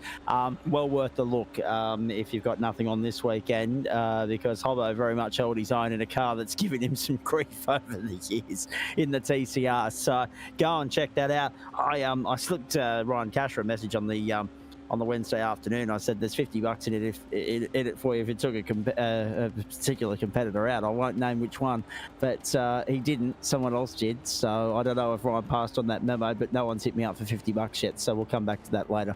And that's an off-air discussion as well. Look at me going, just, breaking code, breaking rank on air. Aiden Luthwaite, the winner here tonight. Daniel, before I let you go, obviously Fuji Monday night, that'll be an interesting challenge in the GT3. Nice to see you getting the promotion up to the pro split, because obviously you spend so much time immersed in the caper, both sides of the fence. Which car of the ones that you're driving here, the Porsche, the GT3, the Indycar, which car suits your style best? Which one do you enjoy the most? Oh, man, I mean, for the longest time, the main category I've ever really tackled in a semi-serious manner has been GT3 and stuff. Maybe, in a sense, you can say it's because it is a car that does give you a bit of protection with driver aids and the like, and when I guess don't sort of drive all that often, I sort of don't mind having a bit of extra help to get the car in. But exactly. I've always had a bit of a soft spot for the IndyCar. Just never found a place to race it all that much. So the invitation to come across from the GSRC Endurance League with that wrapping up in the middle of this year to come and join the weeknight stuff here, and finding out there was this Road to Indy series on a Friday evening when I could make it, has been really cool to get some laps in. Definitely a car where clearly I've still got some work to do in terms of pure pace. I mean, just looking back at the lap times, Aiden tonight, once we got onto the red tyres at the end, half a second a lap peak-wise, faster than me, and was able to fire up a set of reds where fired up two sets of reds. I could barely fire up one set. So, yeah, maybe it's something I'm hoping it's something where gaps and dates align. I can do more laps in a car like this. I do enjoy having this kind of tyre strategy stuff, and now also this push to pass strategy be a thing. So yeah, fingers crossed, all aligning. A car like this and similar categories of a sort where there's some strategic options and the like, whether it be tyre compounds or even, as I said, weather for cars like, for me, the Porsche Cup, although that's an admin thing, not a driving thing for me in this day and age. Yeah, sort of hopefully keep my ears to the ground on how things develop, and hopefully keep juggling all the hands that I seem to put myself in this current times. Indeed, and obviously a lot of excitement in the supercar world, as you know, and you're well immersed in there as well with recent news. I mean, we know Pukekohe's on the way, 2 South Australian circuits on the hop as well in development as we speak. The Bend is already in development. Adelaide will be, of course. And someone even said this morning, surely Sydney Motorsport Park's got a gig sooner rather than later. So exciting times to be a supercar fan, and Gen 3 on the way as well. I mean, yeah, it's a shame we missed out on Gen 3 according to the development update that came out before this season releases. So by the sounds of it, if everything gets signed off as iRacing needs, we should expect that car out in December, which means it can be prepared for 2025 for all levels of drivers on the service. And yeah, pick up the Bend, and well, hopefully we pick up the Bend by the middle, sort of second half of next year would be good. Of course, getting Adelaide Street Circuit is going to be really awesome. Unfortunately, yeah, I'm of the generation that doesn't know the F1 layout of the circuit, so it's a shame. Yeah, we won't really have an option to get that without sort of having to dig through other avenues to try that one out. And I mean, yeah, Pukekohe, hopefully that'll come out of the graveyard that it seems to have been in for the past little while, and we'll get some good news about that in due course. And hopefully, yeah, more Australian tracks I can never say no to. So we'll be hoping, we get more of those down the line. All right, mate, very nicely done. Well done tonight. Second, I mean, when you're only in here sporadically, that's a really impressive performance on a track that was difficult to master. And you only have to look at, how our other championship contender fared. You only have to look at the fact that this is not an easy racetrack, particularly that second and third split. You only have to look at the attrition rates. So well done. I look forward to chatting to you after Fuji on Monday night. Fingers crossed we can be in a position to have a chat afterwards and be able to have a good result to talk about as well. Thank you very much, Zach. Indeed, there he is. Thanks, mate. Appreciate that. From Daniel, let me bounce across I'm coming back to you, Kurt. I want to get the race winner while he's here because 9 times out of 10 he sees his opportunity to run before I've had a chat to him. Hayden Luthwaite, championship leader and the first double-up race winner of the Indycar series, mate. Well done. Clinical performance tonight. As I've already said with Daniel here, he kept you honest. Other contenders fell by the wayside. Others didn't have a great qualifying. Hello, Jackson Rayhana. And Adam Lavis got caught out by a couple of things along the way as well. But all in all, couldn't have gone any better for you tonight. No, 100% correct. Yeah, no, definitely a very interesting race, a very interesting track. Obviously not the easiest, like you said before, the second and third split, obviously quite technical, high speed, low speed sort of thing. But yeah, it was just trying to crunch the numbers and things beforehand, trying to work out a strategy and things like that. A little bit in contrary to what Daniel said, I did see a little bit more value in doing the fuel save, just trying to stretch out that extra lap, in the first phase of the race sort of thing. Obviously, I had no idea, as we all do, when the safety car was going to come out, and we had a few people dart into the pits and a few people stay out. It's always interesting to see. But yeah, just tried to really save as much fuel there under the safety car and just push to the end really. Take the first set of softs, take the second set of softs. Very, very, very understeery these softs when they're cold, but once they come alive, they're really, really good. But yeah, obviously, Daniel right behind me the entire time. Really, really good racing towards the end there, and yeah, thankfully got the win. And that's the point, isn't it? I mean, let's just acknowledge a couple of things here. You mentioned opting to stay out. You zagged when others zigged, mate. You led the field. You were part of that lead pack that brought the field back to green that didn't pit under the safety car. That paid off tonight. I mean, it fell, the competition caution fell in such an awkward spot of the race for everybody. It threw simple strategy play out of the window. You either stopped under the safety car and 2 stopped at home, or didn't stop under the safety car and 2 stopped at home.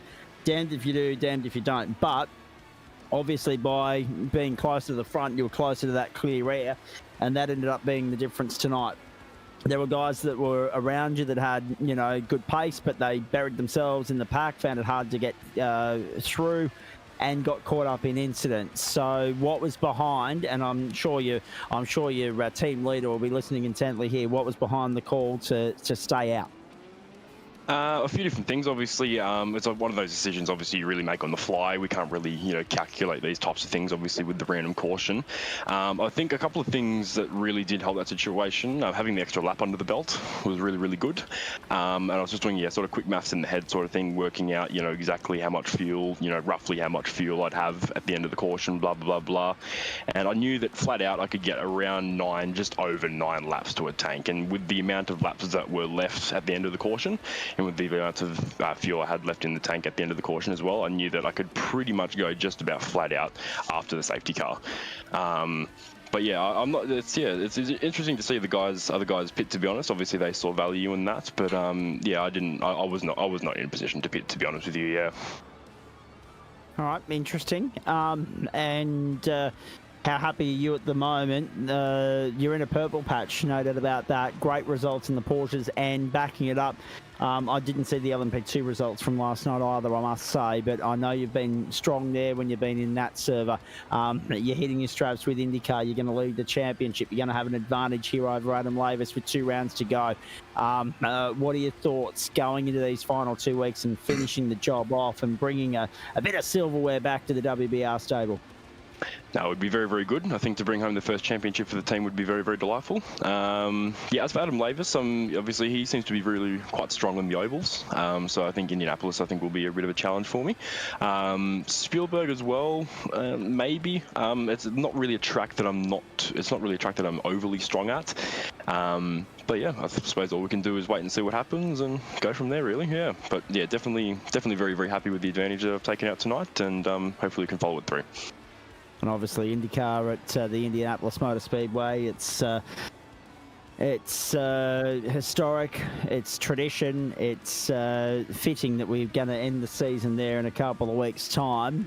Immediate thoughts on the Red Bull Ring, because it's going to be 3 road courses on the hop. I mean, the team was impressive the last time we were on an oval, but you're hitting your straps on these road courses. It was unlucky what happened for Jackson tonight. I don't know what happened to Greg will hear in a moment, but for you, the road courses seem to be right up your alley.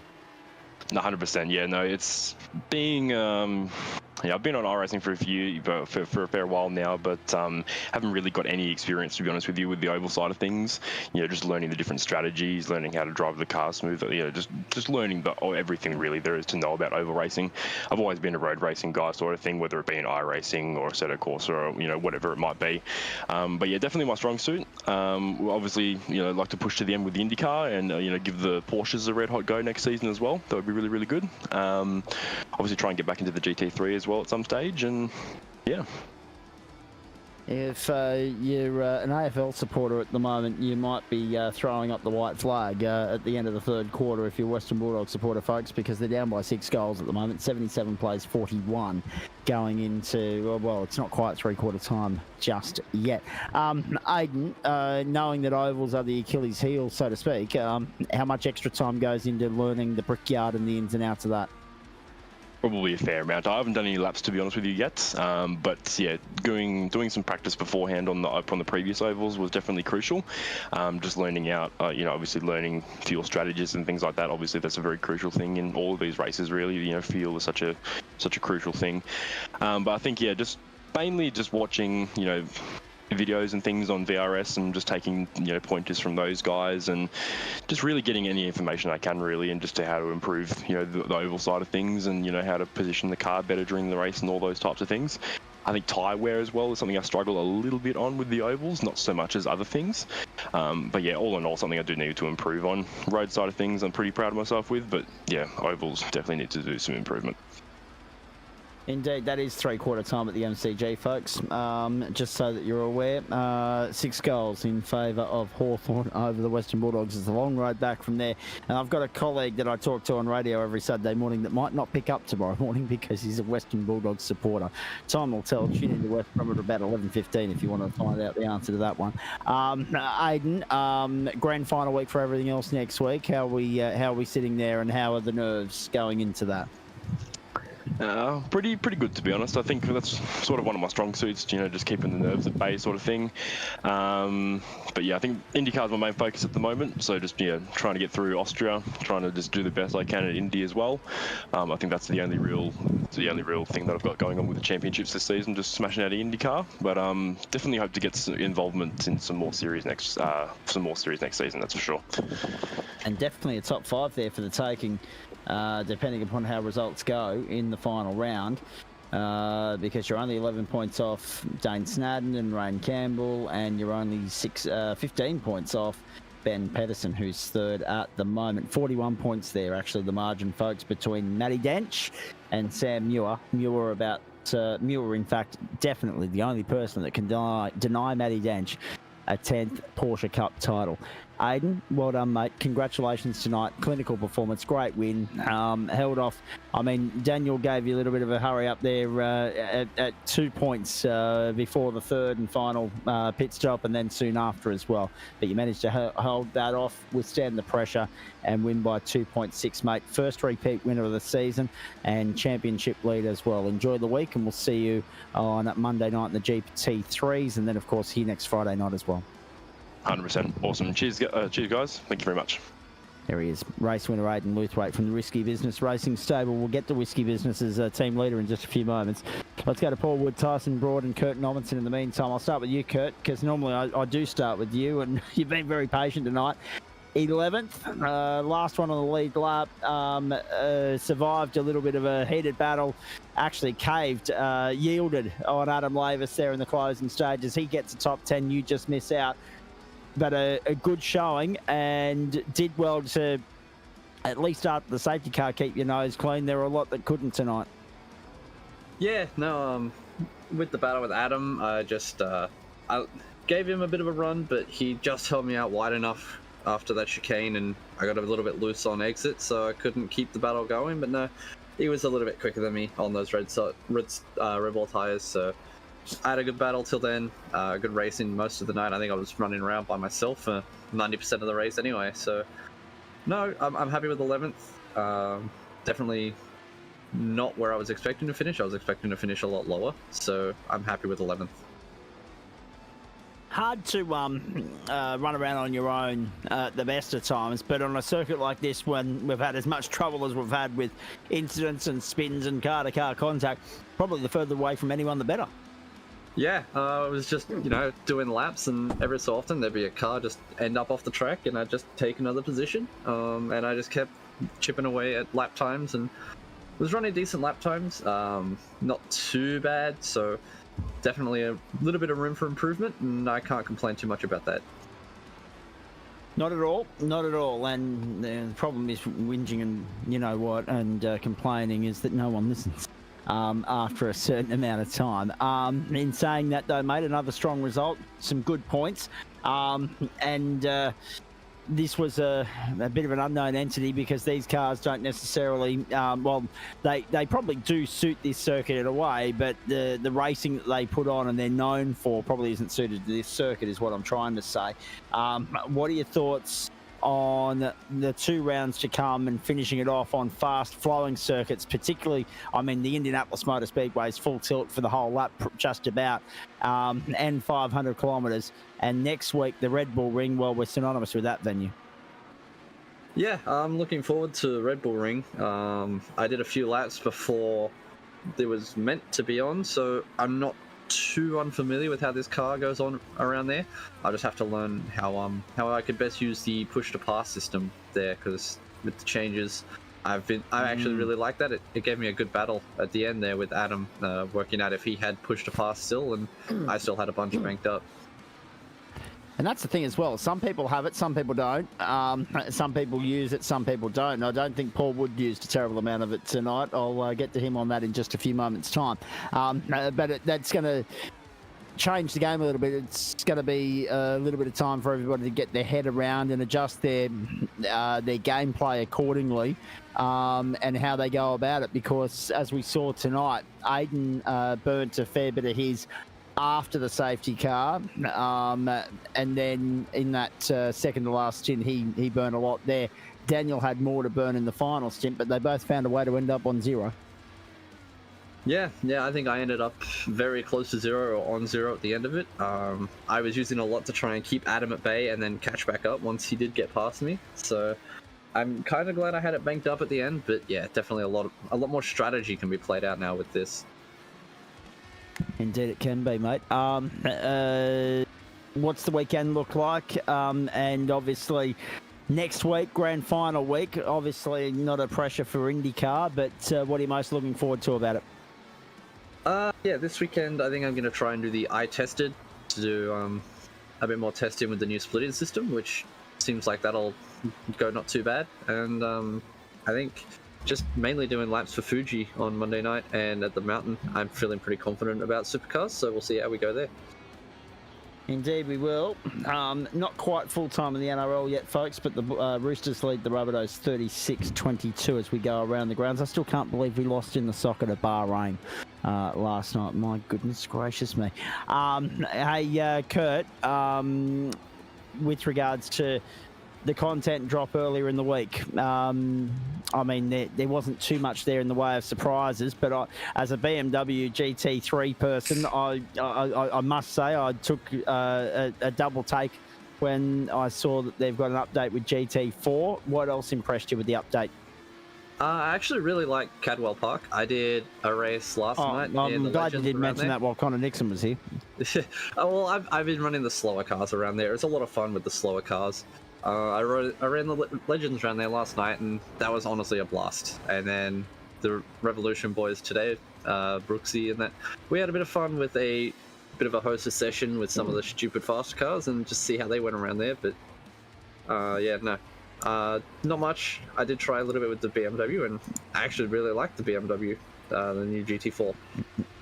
Now, apologies. I'm sure the team have already told you, but Joe put the kiss of death on you at some point during the race tonight. What was going on with the rejoin to the racetrack, please, and how lucky were you to get away with damage on the return from pit lane? I actually got no damage from that spin. Yeah, how lucky?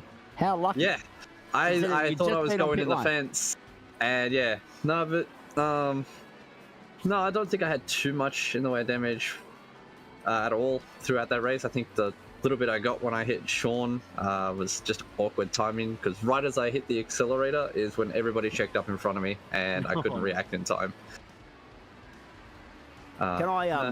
Can I just highlight as well that one spin that we caught on camera, because we rode on board with you for a bit and we said, oh, Kurt's having a good run, watch this, we'll put the kiss of death on him. And sure enough we did, but not whilst we were actually riding with you. It was after you'd come into pit lane and as you'd rejoined the racetrack, and as soon as Joe said, uh-oh, I was like, you've done it, haven't you? But to be fair, that's the difference, isn't it, really, in the greater scheme of things, in the fallout tonight. That's the difference between a top 10 and 11th. Yeah, I think if I didn't spin, I probably would have been closer up near Woodsy and that, but, you know, it is what it is. I made the mistake. I thought I was on primary tyres. Actually, I forgot to change back, so I was on a second set of reds, but I'm probably glad that I was on that. I had a bit more grip and a bit more pace at the end of the race to push and try and hold off Adam. All right, mate, very nicely done. Good luck over the weekend. Enjoy the testing ahead of Monday night. We'll see you when we get to Mount Panorama for the Supers, and then, of course, on to Fuji for GT3. Go well. Thank you. From Kurt Nommensen to Paul Wood and Tyson Broad. I'll get to you in a moment, Tyson. Just quickly bounce across you to Paul Wood.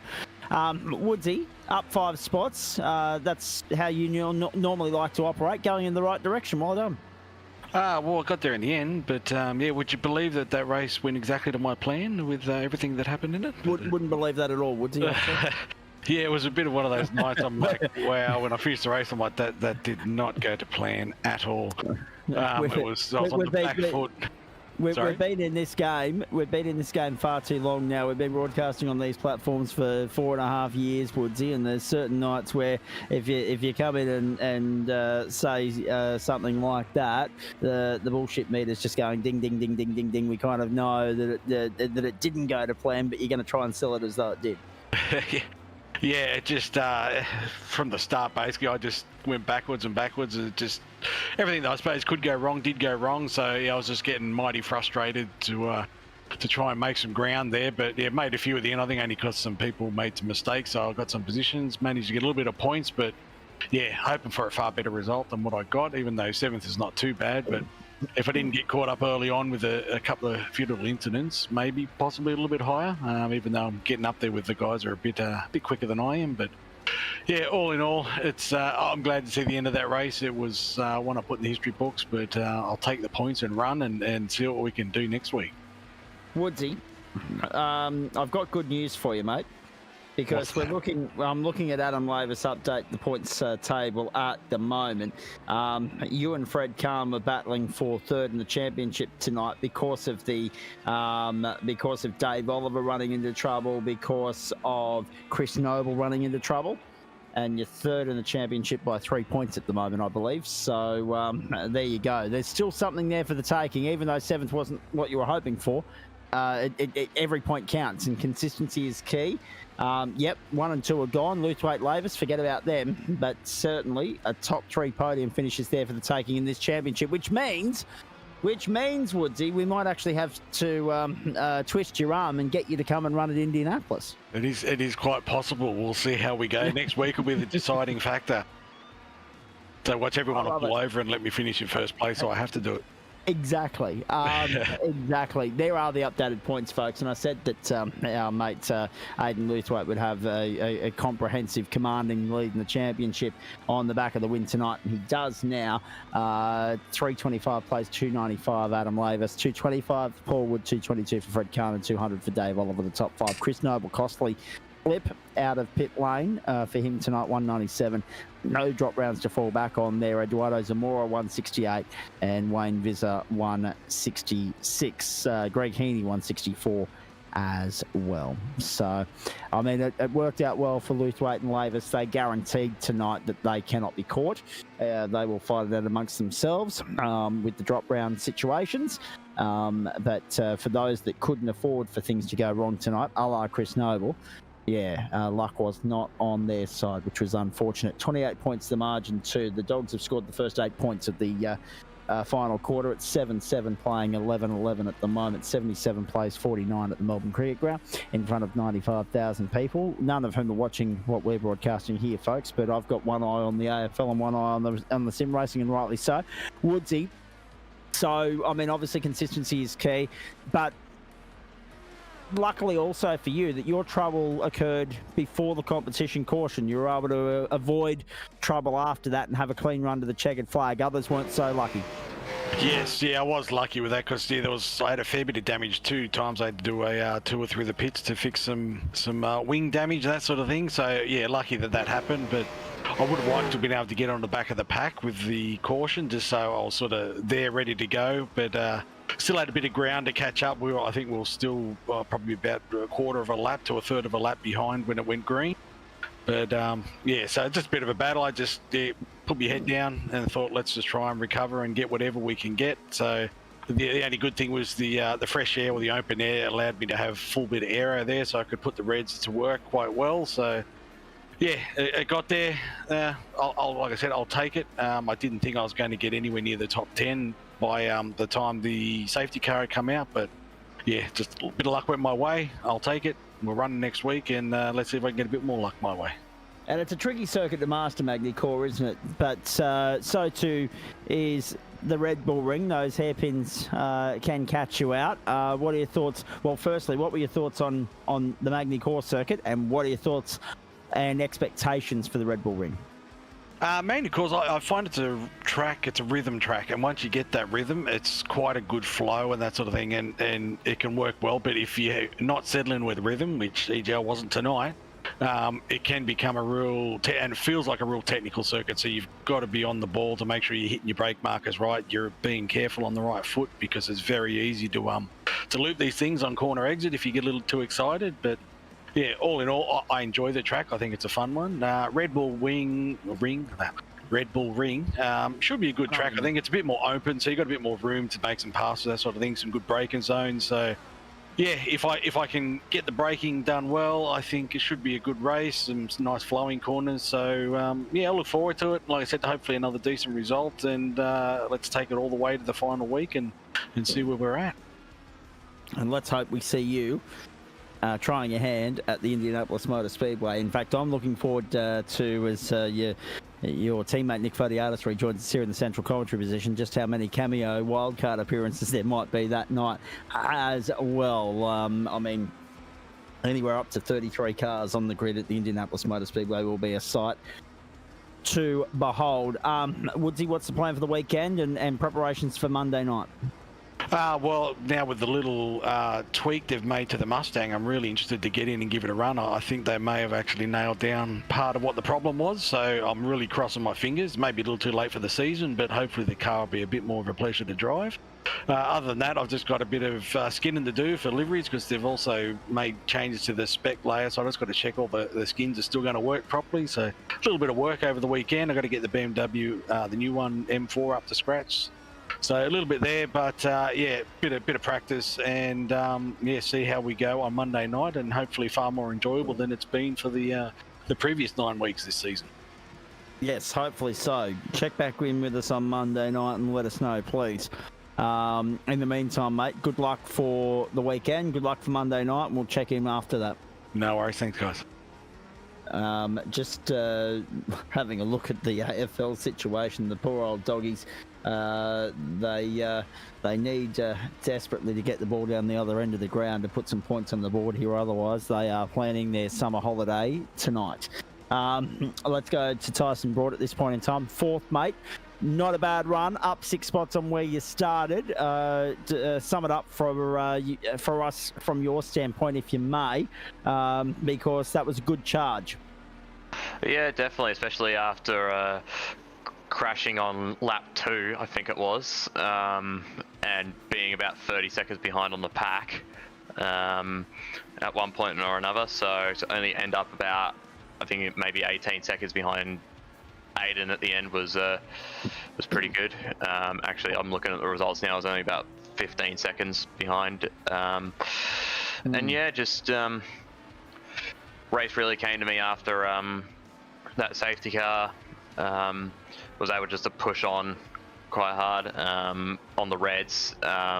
Actually ended up saving near a lap on the field on the primaries, which gave me a bit of an advantage near the end of the race, where I didn't have to conserve the softer tyres as much and set the fastest lap of the race as well for funsies.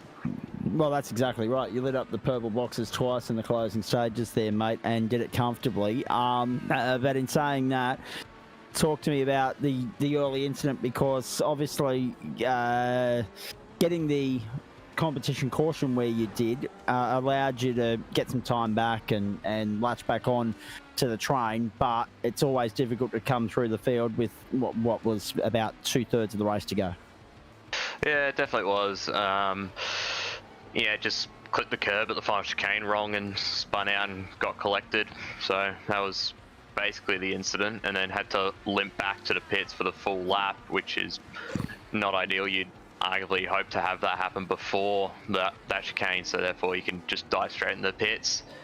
But yeah, basically until the safety car came out, it was just me just lapping as fast as I could after that.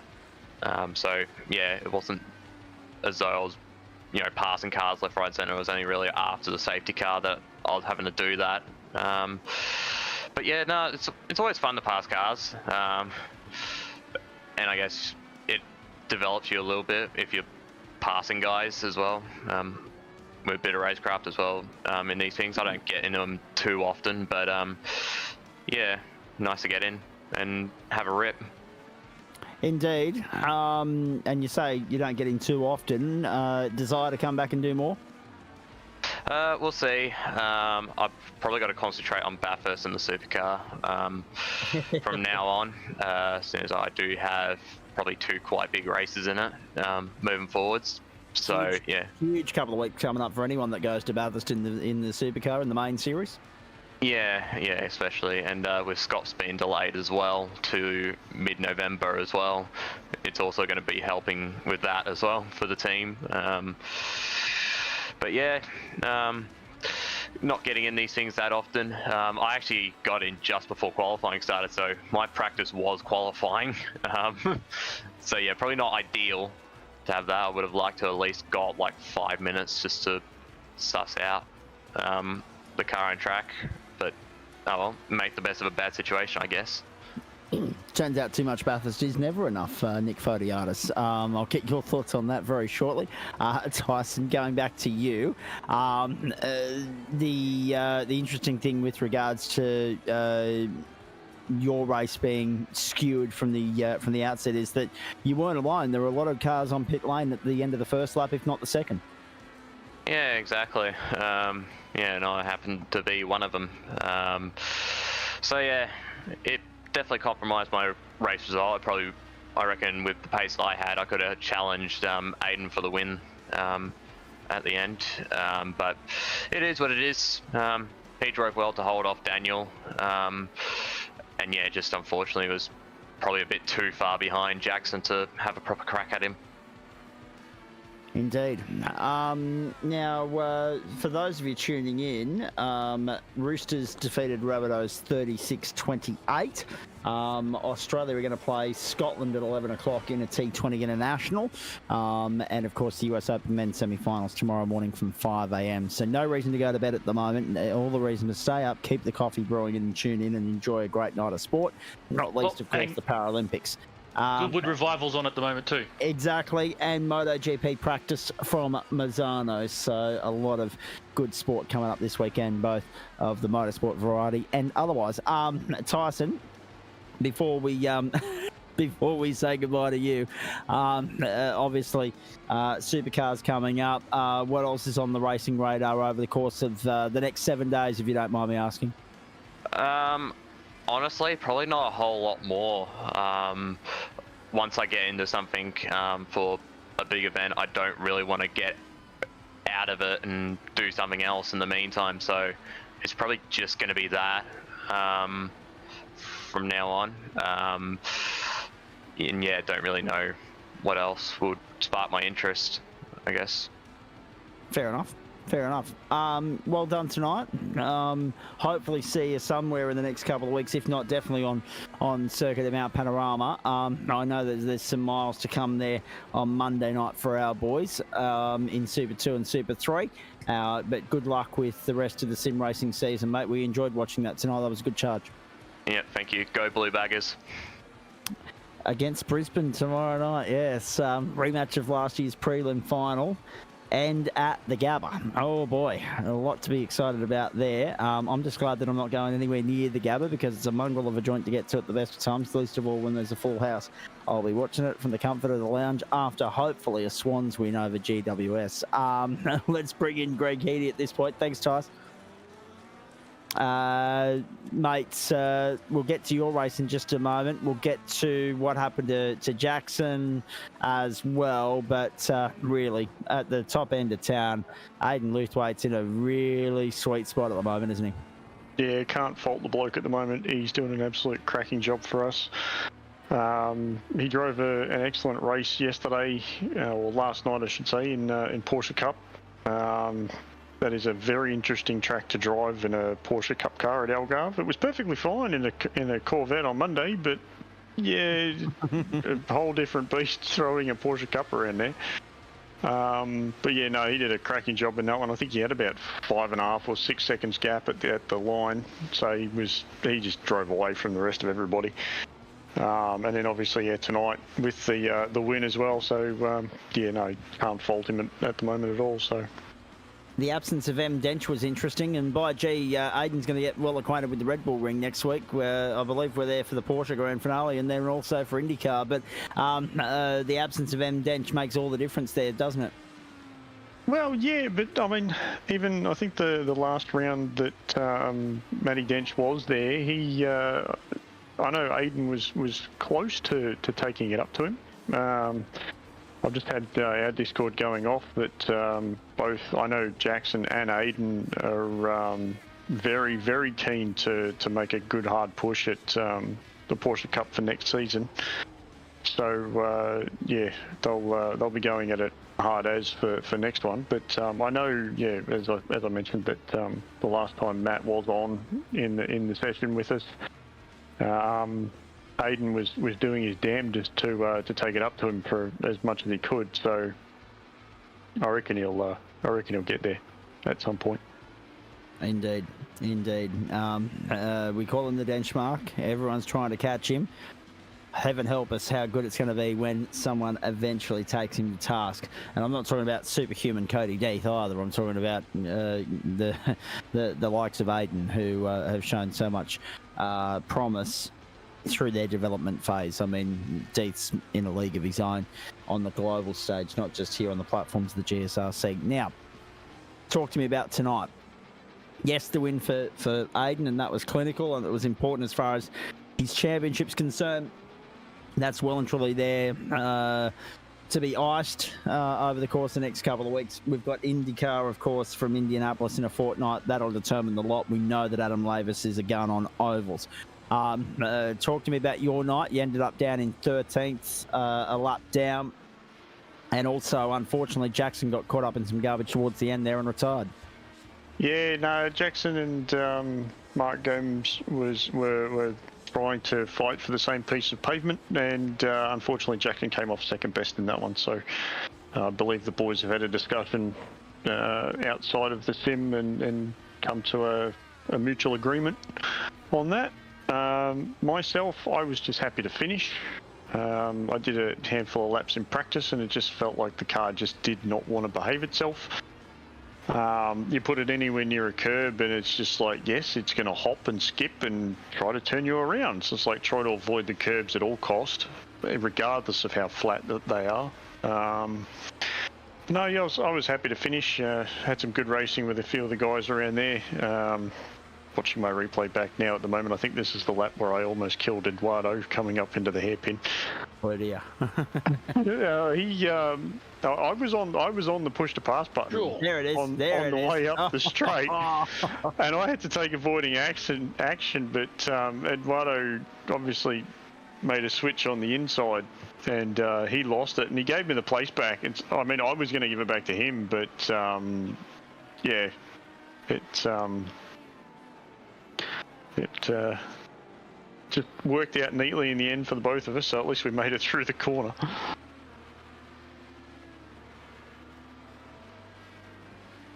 All right. Sorry, I've got the phone vibrating at my end as well, so it's interesting. Everyone's phone going off at the moment, and messages coming in left, right, and centre.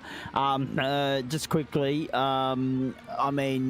what would it mean to the Whiskey Business Racing stable? Aidan mentioned that this is the chance for you guys to get your first championship in the cabinet for the team. That would only be the launch pad to bigger and greater things, I could imagine. Oh, definitely. I reckon if he does actually manage to get there, I reckon we're going to have as many of us on as we can for the finale at the Brickyard, so we can at least run rear gunner for him, or at least make a decent hole in the air for him, so he can tow in behind it or something. So we will see how we go, but I reckon I'm probably going to have to send him a bottle of whiskey or something if he actually manages to pull it off. I actually thought that there might have already been a little bit of gamesmanship going on tonight, because did I or did I not see you alongside Adam Lavis at some point? Yes, but that was all fair and whatnot. So, I just thought you might have been getting a head start on playing your role as the teammate. That's no. That was all fair, and yeah, it was. Adam and I almost ended up coming to blows in the same place that Jackson and and Mark came together. So, but no, it was all fair there. So it was no major dramas. Indeed. From your standpoint, were you happy with 13th despite the setbacks, despite the troubles along the way? Yeah, most definitely. Because lap 1. Turn 1, the car just didn't turn, so I took a detour through the sand trap, and I was happy to get it out the other side without getting it completely spun around. So, no, as I said, I was happy to finish the race, and being only one lap down and not actually sticking in at a fence was an okay mark in my book. Especially given the attrition around you, mate. Oh yeah, most definitely. So, all right, what does the Whiskey Business stable have ahead of it over the weekend in readiness for an enormous 10th and final week of competition in the other categories and the penultimate round of Indycar? And how do you reckon the Indycars will go around the Red Bull Ring? I honestly think they'll suit the Red Bull Ring, being that it's primarily, I think it was primarily designed around putting something like in the realm of a Formula One car around there.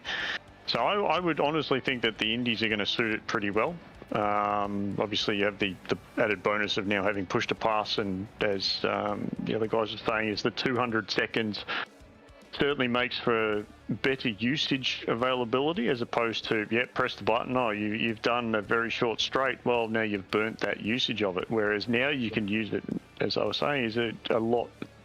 Well, it's almost using it more sparingly, but using it more sparingly, where you can burn a couple of seconds here or there just for those short little straights, or the drive you want to get out of a corner or something like that. It just gives you that more freedom to spread it out across the race.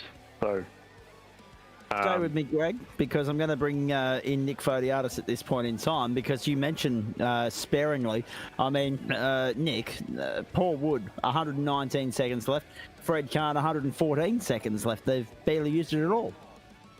Paul Wood is allergic to the push-to-pass button, so he doesn't use it. But the best way to get a lap time is to always use it out of slower corners or corners where you need a lot of torque demand. So Best thing about this new push-to-pass implementation is not the length of time, is actually the fact that you can turn it off.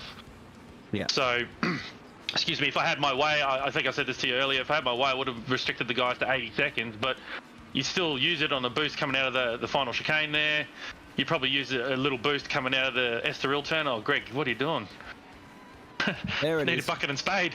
Yeah, no, it just did. He wasn't alone. Turn whatsoever. Is that Eduardo as well? Yep. Oh, far out. Now that's why they found each other later in the night. They started the night together. Yeah. Now, it was turn in, and it just like, yep, I'm not turning. Cold, soft tyres, as Aiden said, were just horrendous.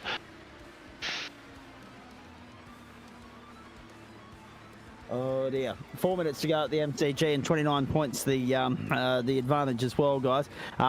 Just a big thanks to all the people scrolling across the bottom of your screen here, because Trucker Joe's giving me the wind up. Waste Options, Orbic Australia, merch.tgsrci.com, Lobesy Racing. Also, of course, the great people at M-Wave Australia, Flash Graphics, and Sprite and Cider. Without them, none of this is possible. We've got Greg Heaney still here and Nick Fodiatis as well. So a couple of final comments from you guys, and then I've got to congratulate Trucker on one of his achievements that was notched up overnight as well. But there it is. There's the schedule of what's coming your way. Bathurst in the NASCAR trucks for the Mountain Men tomorrow night. 32 laps, 8 p.m. Eastern Standard Time. How good's that going to be? Grand final week on the platforms of the GSRC for Monday, Tuesday, Wednesday, Thursday. All broadcast, ladies and gentlemen. This is what's coming your way. Monday night, Adam Lavis and I will be here. We start at 7:25. We go to Mount Panorama, Supercars, Super 2, Super 3, U-Beauty, bring it on. 45 minutes there. As a result of that, the GT3 race starts 15 minutes later than usual at 8:45 Eastern Standard Time. And we're off to the Fuji International Speedway. First time Japan, and the newest venue in that part of the world, as we go Oriental for you, will host a GT3 finale on the platforms of the GSRC. 8:45, 90 minutes. Bring your raincoat is the advice that I've been given this week. Your umbrella as well. Tuesday night, I believe Chapo's picking up the freight there.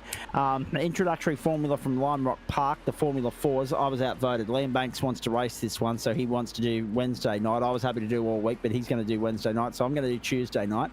Lime Rock Park in Formula 4. Good to see it's still going okay in the sim world, and also in other parts of the world. Even better, but not in Tuesday Australia. night, classic, Yes, Joe? classic track, the original track. Not the update that they did a couple of seasons ago, which I actually despise, maybe even 3 years ago, 2 years ago or so. This is the original Lime Rock that was in the service 10 years ago, and it's fantastic. And I think the Formula 4 around there is just going to be magnificent racing. Yeah, indeed it will be. Wins and slicks for introductory formula to finish us off Tuesday night. That's from 8 p.m. and then 9:15 for the Super Sprint format. So same as what we're going to see with the Porsches on Thursday night, but from the Circuit de Barcelona Catalunya historic configuration. So the old school layout, like what was used in the 1990s through to the early 2000s. Wednesday night, Liam Banks and Daniel Correa with you. Sandown for the GT4s over 60 minutes from 8:45. Mazda MX-5. That's why I wanted to be here Wednesday night, just quietly. Mazda MX-5s from the Algarve International Circuit, Portimao, Portugal, for the final round of the Production Car Challenge. 2 sprint races there, 60 minutes for the GT4s, 7:30 Eastern Standard Time. Same time Thursday night, onto the Daytona Road Course for... Well, it says 2 sprint races there, but my run sheet says 40 minutes for the LMP2s. I may have missed that one. I think That's all right, Joe. 40 minutes for the LMP2 Grand Finale Downforce Legends Sprite inside of Thursday Night Motorsport, 7:30 p.m. Yes, followed by the correct. 3-race Super Sprint format from the Red Bull Ring to see us out as far as the Porsche Cup is concerned, also for Sprite and Cider. And then Friday night, penultimate round of the Indycar Series, Red Bull Ring, 45 laps, 65 minutes, whichever comes first, 8 p.m. Eastern Standard Time. Look forward to your company for that. Final comments from all three of you, actually. Joe, got to say congratulations to you. Just a reminder, folks, July 19 is now September 13. September 13 is now September 20 on that calendar on your screen there. Joe, firstly to you, congratulations, mate. You get to go to the Red Bull Ring with the weight off the shoulders, the task done. It's a dead rubber in the open split of the Porsche Cup next week. All eyes on the Pro Split as a result of that. The Elite Cup. But nice to get another championship under the belt, mate. Yeah, look, I feel really lucky this year. I've had a good run in the Porsche Open, and my pace has improved overall as well. I think I was about 2.5% off the pace at the start of the season, and Monza last week, I don't know, something clicked, and I was only about 2/10 off of Denchi's time, who had the fastest of the night. So I don't know where the hell that come from. A little bit of draft, but I've put together a pretty good season. I think I haven't finished outside the top 2, and just been clicking solid laps. I had a bit of an error last night early in the race, and got into one of the boys in the Pro Split, but put me to the back, managed to drive back up to second. So it was a recovery drive. It's probably one of the few mistakes I've made in the Porsche Cup this year, but the actual update to the car that they did for this season actually caught me out a little bit. The brakes are a bit different, but they've also removed the clutch. Like it actually changes now through the night, which I love. I was always good starts in the Porsche and just manually using the clutch and whatever, so I think that's actually a positive for it. It'll actually break up the starts now. People will have, some guys will get good starts, some guys won't, but yeah, so I think we've probably locked up the team's championship, myself and Dave Christensen, and and I'm lucky enough to have finally got the Porsche Open Cup championship, so no doubt I'll end up going up to Pro next season. We'll see how we go, I guess. Welcome along. We're looking forward to having you. Well done, mate. Congratulations on that. Good luck with the Mountain Men tomorrow night, the NASCAR trucks as well. Oh, they're going to be fun. Greg Heaney, final comment from you. It's a busy grand final week. What's your pick of that? I'm pretty much going to be front and centre for the team for just about every night. GT3s, SFLs, Porsches, down the LMPs, and then obviously we've got Indies, but obviously Indy's not finishing off next week. So yeah, I'm going to be there pretty much all week. Indeed, and we'll chat to you throughout the course of the week, mate, and looking forward to doing so immensely. Out of time tonight, but thank you as always, mate. Appreciate it. No worries. And Nick Fodiatis to you. Red Bull Ring next week, that'll produce some good racing, but then quite rightly, 500 Ks around the Brickyard the Friday after to decide the championship. And at the moment, as we get some final thoughts from you on the night that was and what's ahead, it's looking pretty difficult for everybody in the championship now to contain that pocket rocket Aidan Luthwaite in the blue and yellow car.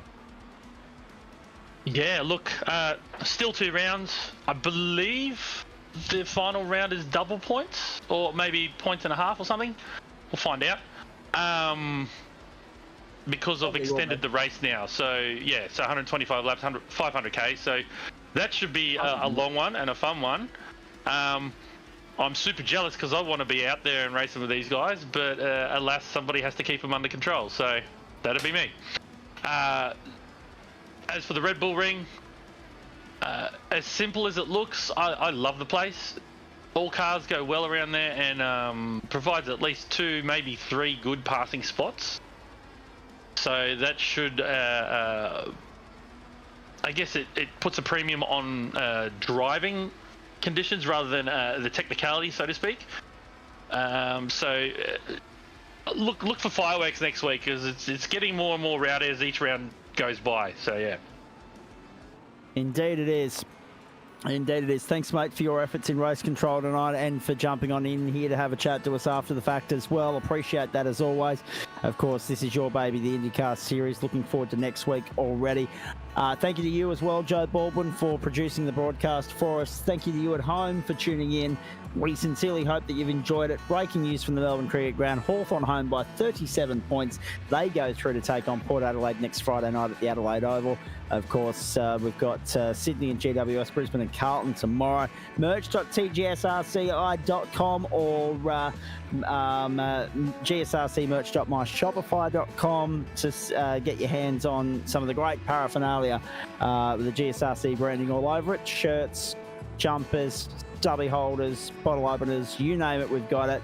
And we're looking forward to everybody getting their hands on some of that and showing their support for the club in the lead up to Christmas. It's a good stocking stuffer, ladies and gentlemen. I'm getting carried from Scott Jordanson, who's in the booth at the moment. Don't talk to me about Port Adelaide. I don't want to talk to anyone about Port Adelaide. My goodness.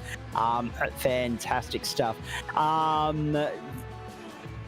It was a night full of one-sided affairs last night and upsets as well. Just look at Bahrain betting the Socceroos. My goodness. Have a great weekend, everybody. Sincerely hope.